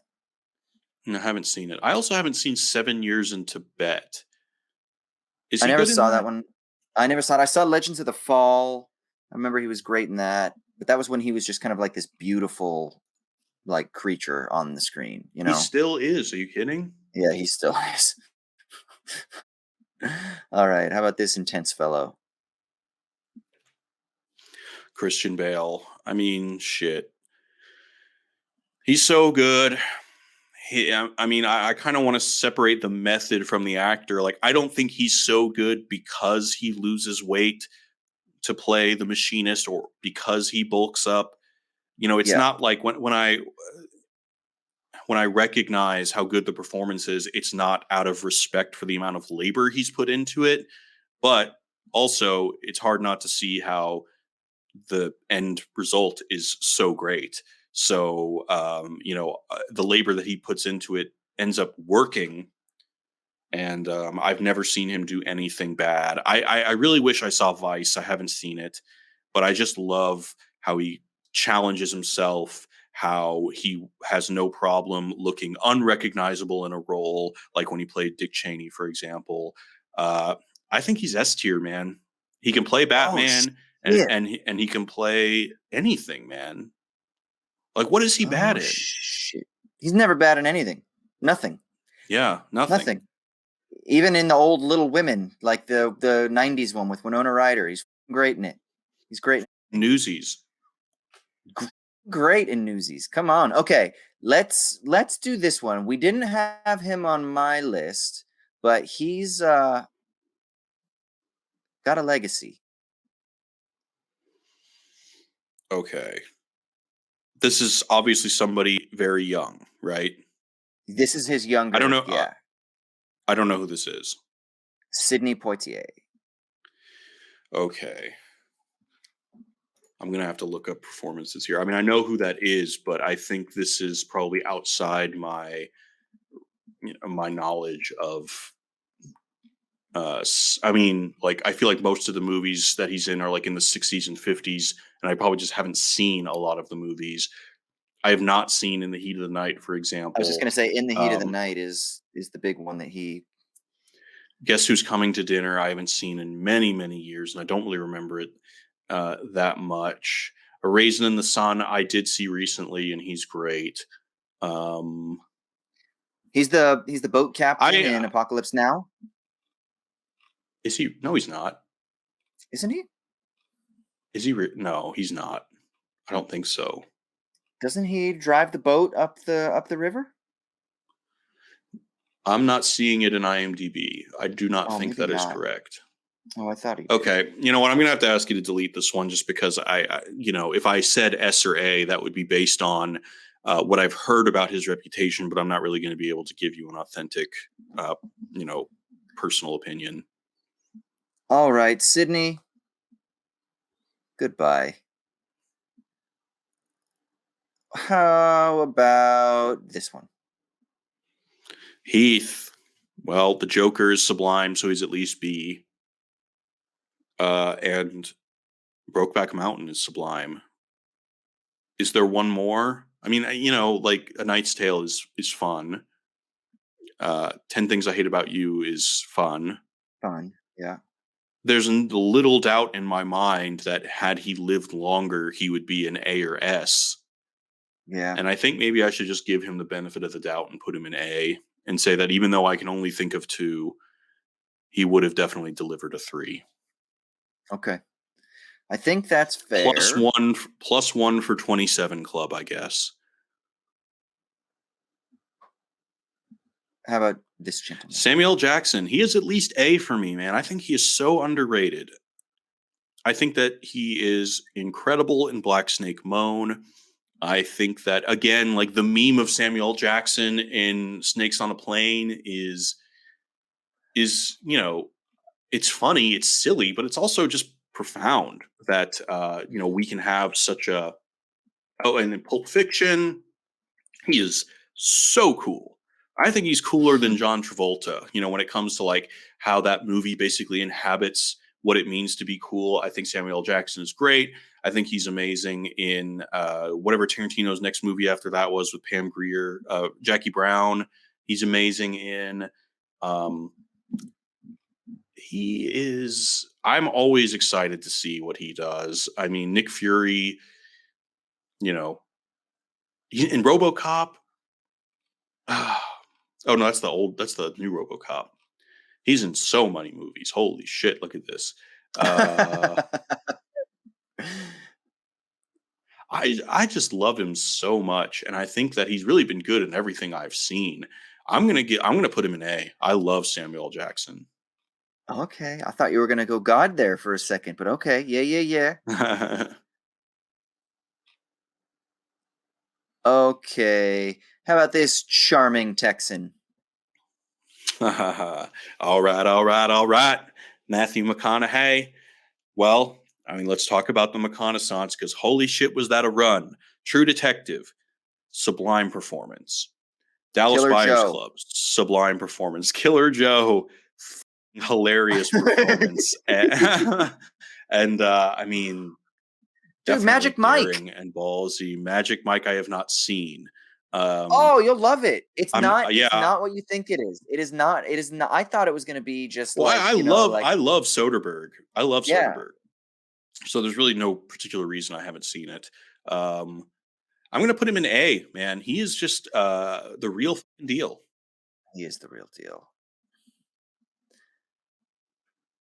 Okay, now this one we might delete, but I just kind of put it on there because I thought it was kind of funny. Um, and he just has known for, at least I know him for one thing really, and he did it a few times, but I didn't even put his real face up. I just put the character up. Okay. I don't even know what I'm looking at. It looks like I'm looking at a still image from like an F.W. Murnau film. This is Lon Chaney. Do you know Lon Chaney? I know the name, but I couldn't tell you. Yeah, we're gonna have to delete. But uh, maybe one day I will be able to answer this with a little bit more confidence. It's just that he made like these monster characters and was like the guy that did like these monster black and white. Like this is Phantom of the Opera, you know? And he did stuff Okay. like that. Okay. And it's Sorry, and like Lon. so rest in peace, Lon. All right, how about Mr. Salad dressing himself? Paul Newman. S. He's amazing. Like and every time I see him in a movie, I'm so captivated by him specifically. I mean, in The Sting, in The Verdict, in Butch Cassidy, in he is just and I think like Ryan was once telling me that yeah, Paul Newman even once said that like when I'm cast in a role, I can do it better than anyone else. And I was like, well, that sounds arrogant, but God, I found myself agreeing. He's so good. Cool Hand Luke, one of the greatest films ever made. So yeah, I Yeah. feel good about that. Okay. How about this versatile feller? Johnny Depp. You know, I think I'm pretty much going to be echoing the same thing that we discussed in your list, in that when he was young and new on the scene, he was daring and we could expect new, exciting things from him. And then after Pirates of the Caribbean, he became too mainstream and he kind of ended up having the Jack Sparrow brand. Other than, his Charlie and the Chocolate Factory, Willy Wonka turn is definitely unique from Jack Sparrow. But even with, uh, the Sweeney Todd, he's basically doing the Sweeney Jack Todd, yeah. Sparrow voice. I feel like we just see Jack Sparrow, Jack Sparrow. And yeah, he's a victim of his own success, man. He just got so rich and he got so used to, being paid tens of millions of dollars and having his own private yacht that sails parallel to the shooting boat that everyone else has to stay on during the shooting of Pirates of the Caribbean, that of course he doesn't want to try anything too small anymore. He's spoiled. But and Ed Wood, whew, man, what a good Great. performance. I'm going to put him, and I know that I'm going against my own rule in I'm just disappointed in him that he doesn't do more indie stuff these days. Like, why isn't he doing what Robert Pattinson does? So let's put him in B. Oh, he's getting demoted, punished. Oh, Johnny. Okay, this one's fun. This one's fun. What do we do with this interesting actor? Danny Trejo. The man makes a mean taco. Because Trejo's Tacos in LA, I ordered from a couple times and it was quite good. Um, you know, there's obviously all those roles where he plays some sort of a gangster, Yeah. like in Con Air and even in Breaking Bad. and he's just always showing up because he's just got like such a mug on him, just a really Yep. mean looking mug. He does. And he's great in Machete. He's definitely a character actor. I think I'm gonna put him in C. I mean, I know Luis Guzman is in B, but Danny Trejo, I think, is I don't know. I just feel like I don't know. Do you disagree that he's Mm. just like for some reason less inspiring than Luis Guzman? I agree. I think Luis Guzman has a bit more range. He's got a bit more charisma on screen. Danny Trejo is great at what he does, and so it's multiple solid performances. But I don't think I've ever seen him be in a sublime performance. I personally, Yeah. I also think Luis Guzman is so great because he's not afraid to like make fun of himself, like whether he's playing like the fat guy or the like flamboyant gay guy. Whereas Danny Trejo is just always a hard ass. yeah, yeah. All right, how about this polyglot?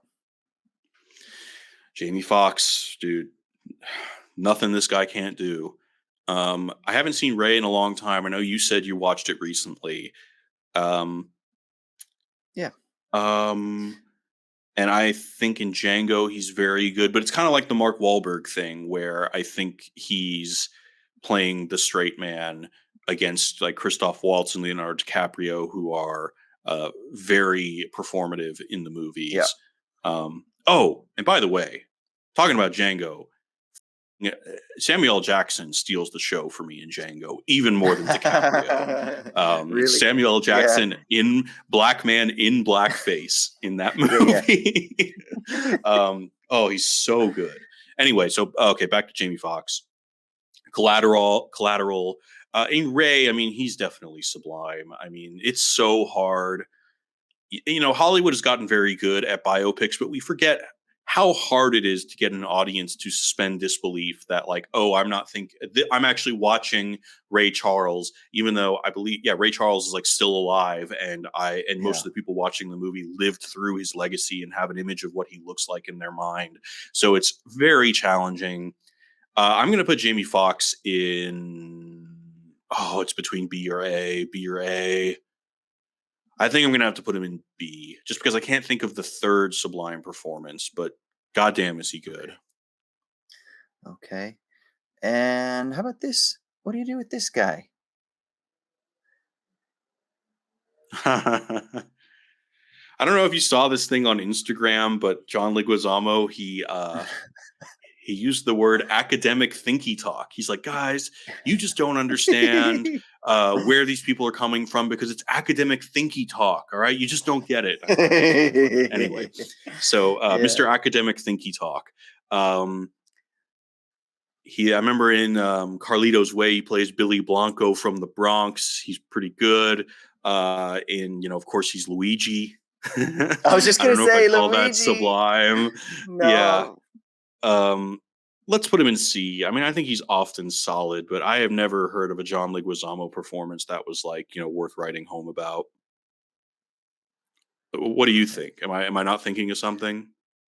I mean, I would say as a theater actor, his reputation, what is it? John Leguizamo's Freak, which is kind of like a stand-up one-man performance-y kind of thing, He's a bit of an auteur.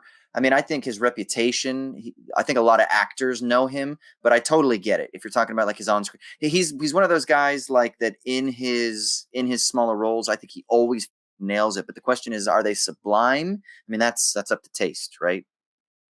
Sure.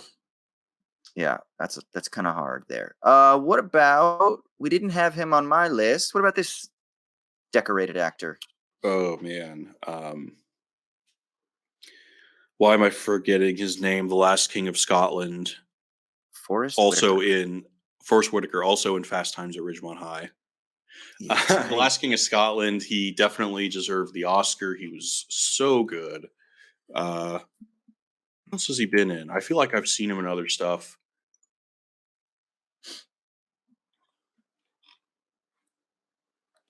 So I haven't seen The Butler. Good Morning Vietnam. Yeah, The Butler. Good Morning Vietnam. He's got a supporting role in there. This is when he's younger, right? Um, Panic Room. He plays I baddie in have a seen couple of roles. Repo Man. God, The Great Debaters I've seen. That's a good movie. I think I'm going to put him in B for The Last King of Scotland, and just generally enjoying him and everything that I've seen him in. But looking through his IMDb, nothing else is really jumping out at me. I've seen Good Morning Vietnam maybe when I was a kid, but I don't really remember it that well. Okay. The Crying Game I've never seen. Why don't we do 5 more? Yeah? All right, 5 more sounds good. Okay. Make sure you include that last one you were talking about, because you said it was going to be bookended by. Oh, I will. He might be 6. Okay. How about this guy? Ooh, this is a great one. Ray Fiennes. Man. Okay, so he is sublime as Voldemort. Good. Yeah, right? Like that scene when he actually comes back to life at the end of Harry Potter 4 after he kills Cedric Diggory. I have seen that. I would rewatch that scene over and over when I was in high school, because I just thought he was so good. He's having so much fun. Voldemort now in his new skin, being like extra performative now that he's in a body for the first time in decades. He is amazing. I recently rewatched In Bruges. He is so funny. So good. Yeah. Yeah, he is so funny. What's he going on to you about the alcoves? Anyway, and then, of course, Schindler's List. That's at least 3 sublime performances, and I'm sure there are more. I'm going to put him in S. Ooh, yeah. I also saw his Coriolanus Shakespeare adaptation that he directed. Yeah. And it's fucking impressive, man. Agreed. Okay, this is just a fun one, because I don't even know what we do with this gentleman. He's in some of my favorite films. Oh, is this Wesley Snipes? It is. This is young Wesley Snipes. Wesley Snipes, like, I saw him in Coming to America, and he looked like he was still 35. And I was like, what the so Wesley Snipes, God, I really wish he's amazing in Blade. And I wish White Men that he Can't kept Jump. up. White Men Can't Jump. He's amazing. I wish, and he's great in Demolition Man. I wish that he continued with action cinema after Blade. Yeah, Wesley Snipes is awesome, dude. I'm going to put him in B next to Forrest Whitaker. He's incredible. And yet he's one of those guys that gets maligned just because he's had, like, some bankruptcy issues and shit like that. But his performances and his physicality, like, fuck, dude. Come on. Hey, man, he doesn't like paying his taxes. Who does? Come on. Yeah. Okay. I remember I saw Spike Lee speak at the University of Texas once, and it was like right after Wesley Snipes had gone to prison for tax evasion, and Spike Lee was saying, like, well, I was going to make a movie about James Brown with Wesley Snipes, but can't do that anymore. And I really wish he got to make that movie, because I think that would have been awesome. I've got some good ones here that I don't want to pass up. Okay, we'll go with this distinguished gentleman, Anthony Hopkins.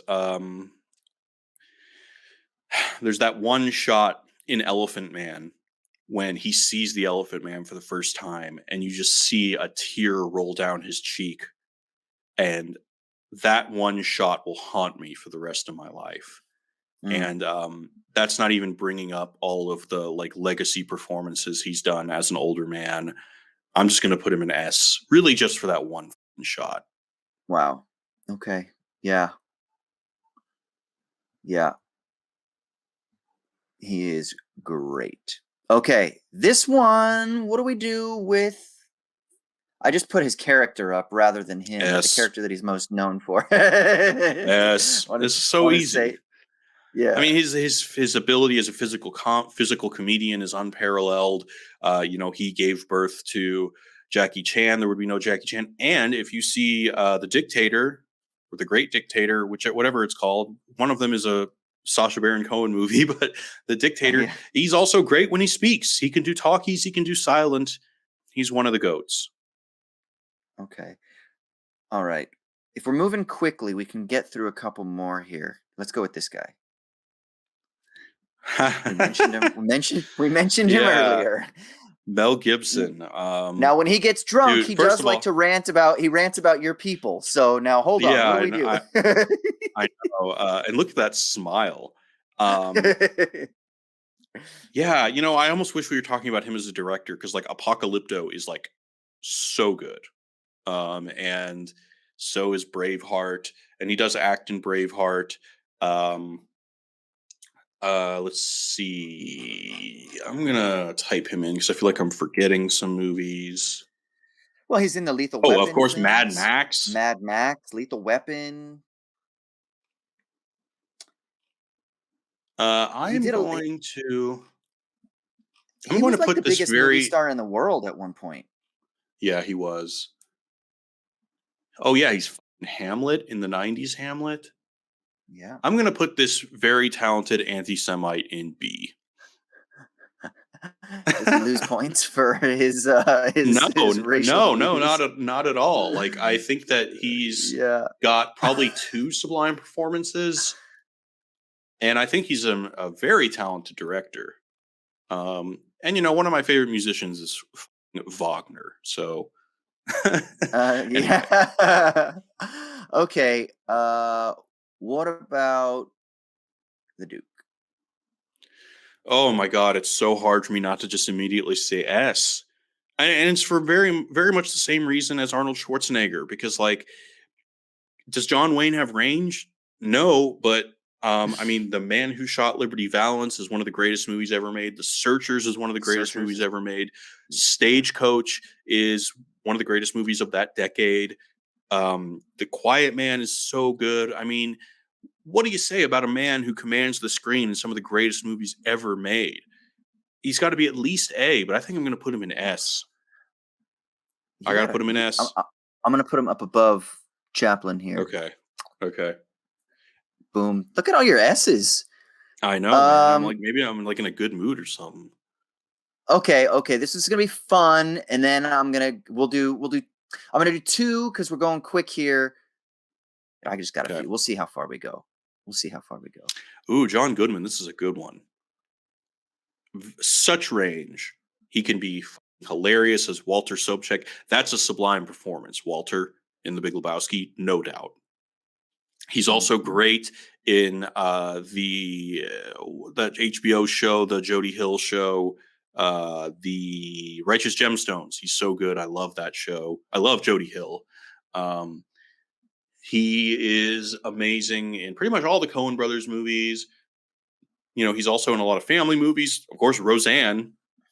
Let's not forget about that. Yeah. Let's put him in A. Hell yeah. I love John Goodman so much. Yeah. Okay. Good. What about someone in the comments asked about from our last video about this gentleman, and I had to give this a hard think because obviously he kind of just burst onto the scene only relatively recently with Inglourious Bastards in the Hollywood world anyway. So what do we do with this one? Yeah. I think that Christoph Tarantino, Waltz, just to say. Christoph Waltz. I think Tarantino finding him was really something amazing because I think he actually does exceptionally well with Tarantino's dialogue, which is very wordy, which is not concise, and which can be sometimes very performative. And as the Jew hunter and as Dr. Schultz in Django, he just makes that dialogue work, which is not easy to do because usually dialogue is much easier to deliver when it's concise. So he's definitely a great artist. I've also seen him in this chamber play with him and John C. Reilly, and I think it was a Polanski movie. I can't remember what it was called, though. But he is incredible. But as you said, he's still a relatively new actor, and I haven't seen him in probably more than 5 movies. So just because he's still new to the game, I'm going to put him in B. But I would say he has at least 2 sublime performances, but maybe not 3. Okay, we'll put him there. All right, let's Um, maybe do the last one. Or do you? are you the very last one? Let's see. Yeah. Or Okay, well, so you this said is. okay. Let me do. I think so. I think I've can I guess who it is before? Oh, you're not gonna get it because it's kind of me being a little bit cheeky. But who have I left off this list that we should talk about before I put this person on there? Well, so first of all, I read the comments on your video, and so I'm expecting James Franco to come up. And I know Okay, that no, you it's not. know. It's not James Okay. Franco. But go ahead. Go ahead. What Okay. would you say? Well, I know Go that ahead. you know how much I love Spring Breakers, so that's why I thought it Yeah. was going to be the final one. No, Um, no, I didn't. I didn't even think about that. Yeah. No, no. Mine. okay. Well, I think you actually, when it comes to the curveballs or the interesting like questions, I think you actually did a better job than I did. I think you picked out some greats. In terms of people that I'm missing, oh, maybe I do know who the next one is. Is it Hugo Weaving?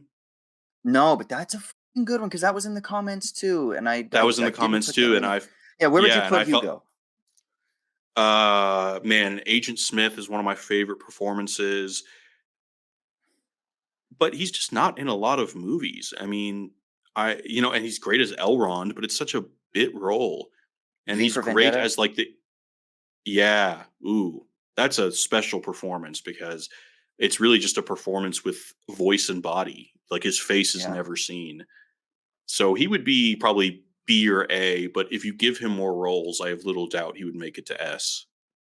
Okay. Here, I'm gonna give one, um, and then I'm gonna do my funny one. It's or Okay. my closer because it's kind of funny. But Okay. this guy, Christopher Walken. Um, okay. Um, again, I think I know him better as a meme than I do as an actor. Uh, I haven't seen him in anything in a while. Okay, so the Deer Hunter. God, he's fucking heartbreaking in that movie.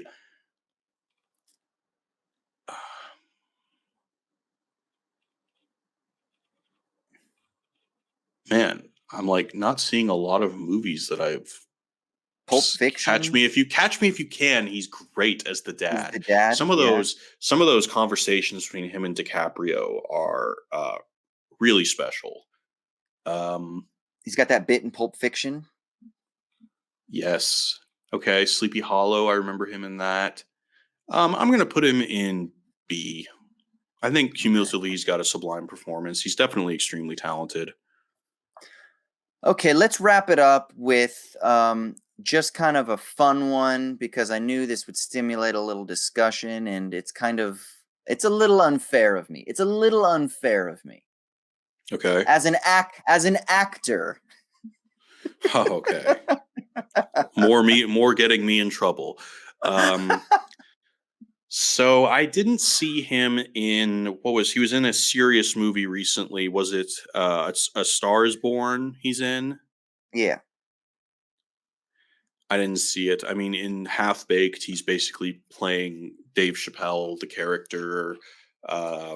He has like a lot of he's in Con Air, where he's funny.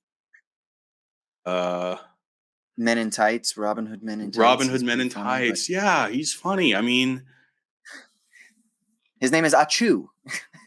bless you. And they're like, "Oh, bless you." He's Yeah, like, "No, man, it's yeah. my name, Achu." He really hasn't been in a lot of movies. Like his I'm looking at his filmography right now. Oh, he's in You've Got Mail as like definitely the token black sidekick of the 90s. Um uh you know, I guess I'll put him in C, multiple solid performances, but I mean, I don't even think he's as vulnerable or has as much range as Luis Guzman when it comes to character performances. And I haven't seen him in A Star is Born. And yeah, I mean, he has mostly a reputation for being a sketch and stand up comedian. And I Yeah. don't really think sketch comedy is really what we're measuring here. And No. so I'm going to put him in C. I mean, I still have a couple people on the list. If you want to go, I mean, I got like a couple minutes left. If you want to just fly through them real quick, Well, how many do we have? I could. I mean, on right now, I don't know. got like 65 or something like that. No, I mean, how many more do you have left? I got like 3 that I mean, I skipped over a couple because I was like, whatever. But I mean, I could just throw them up there if you want to. Kind of funny. Well, let's do 3. Let's just say 3.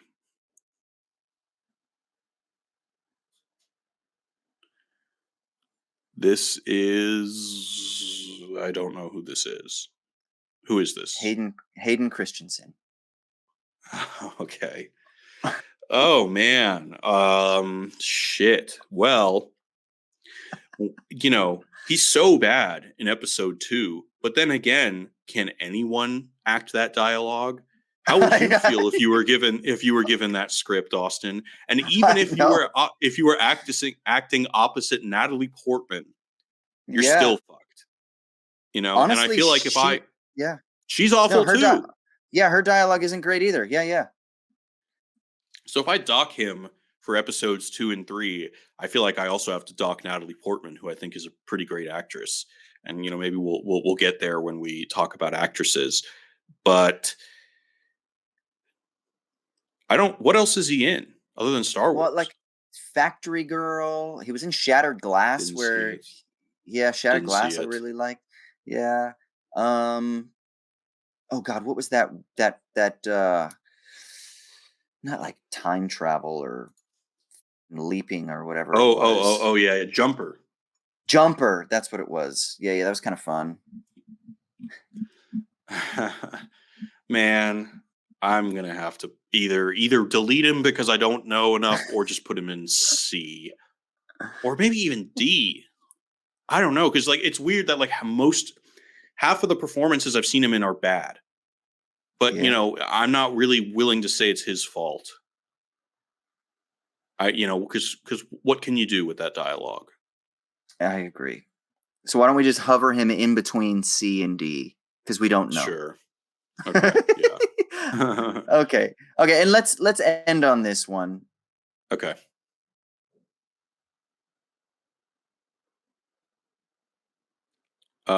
I don't know who this is. James Dean. Oh, okay. Streetcar is Sublime. Rebel. Was he in Bullet? East of Eden. I haven't seen that. No, Bullet is somebody else. Bullet is anyway. East of Eden, Rebel Without a Cause. So Rebel Without a Cause, and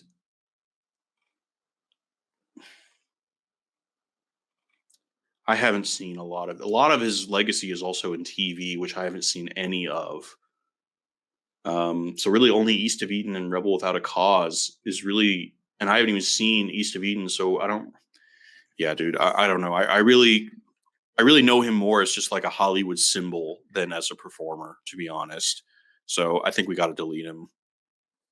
Goodbye, James Franco. All right, so just so we can end on someone that you can at least. Did I say James Franco? I meant James Dean. Yeah. All right. Morgan Freeman.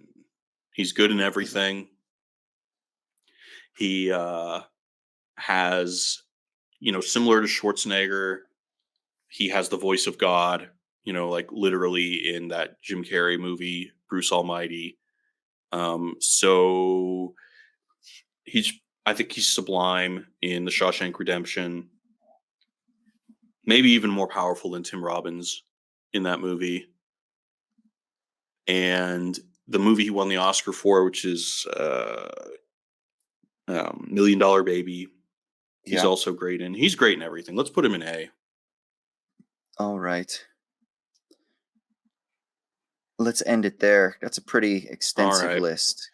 Yeah, man, this is great. I think, really the only two that come to mind were James Franco and Hugo Weaving, but I think you put together a great list. So everybody check out Austin's channel. It's Austin Hayden, where basically I have done the same thing for him, and we have more discussions on what exactly, it means to be a good actor. Thank you, Austin, for your time. We're going to do it Yeah, again dude. soon. We're going to do actresses because that's going to be a whole nother really interesting Yeah, discussion. it was so funny because I was thinking, I was like, it's actually so good we didn't do them together. Because if we did them together, I think it would only have been S, A, and B people that we would have Yeah, and we chosen. would have just only scratched the surface. At Yeah, least yeah. this I even way, had a we just hard are time. ranking more people total. Yeah, And it's exactly. also, and also it really is a separate conversation about women because there are, obviously women have made so much social progress in the last couple of decades. And there are decades of cinema history where women very much play a damsel in distress kind of object. But Right. there's still a lot of talent and virtue in the different ways that that's performed. So it really is kind of a separate conversation. Yeah, yeah, and it's so interesting because how do you compare? It's like we're struggling to compare Cary Grant to I don't know, Philip Seymour Hoffman. How do you compare Katharine Hepburn or Audrey Hepburn to Charlize Theron's performance in Monster or to Meryl Mm. Streep? Right, like those they're so different because of the roles that women were given at the time too, and the characters they played and what they did with them. And it's going to be a really interesting conversation, I think, to have. Yeah, I mean, I think that, there's another version of this that we could do with only black actors because similarly, like, how do you compare Samuel L. Jackson to like Laurel and Hardy? Oh, right, right. Exactly. Yeah, yeah, yeah. Yeah. No, that's cool. Okay. Cool. All right, Sweet. everyone, go to Austin's channel and subscribe. The dude is so smart. And hopefully he hasn't uploaded in a while other than this project. And hopefully this inspires him to create some more content because he's got a really well informed, patient, and unique voice that I think you should use more often. It actually has inspired me, so I will be doing stuff. Definitely. Awesome. All right. Yeah. Thank you for your time, brother. We'll Sweet. do it soon again. Thanks, everyone, for watching. Until next time, peace. All right.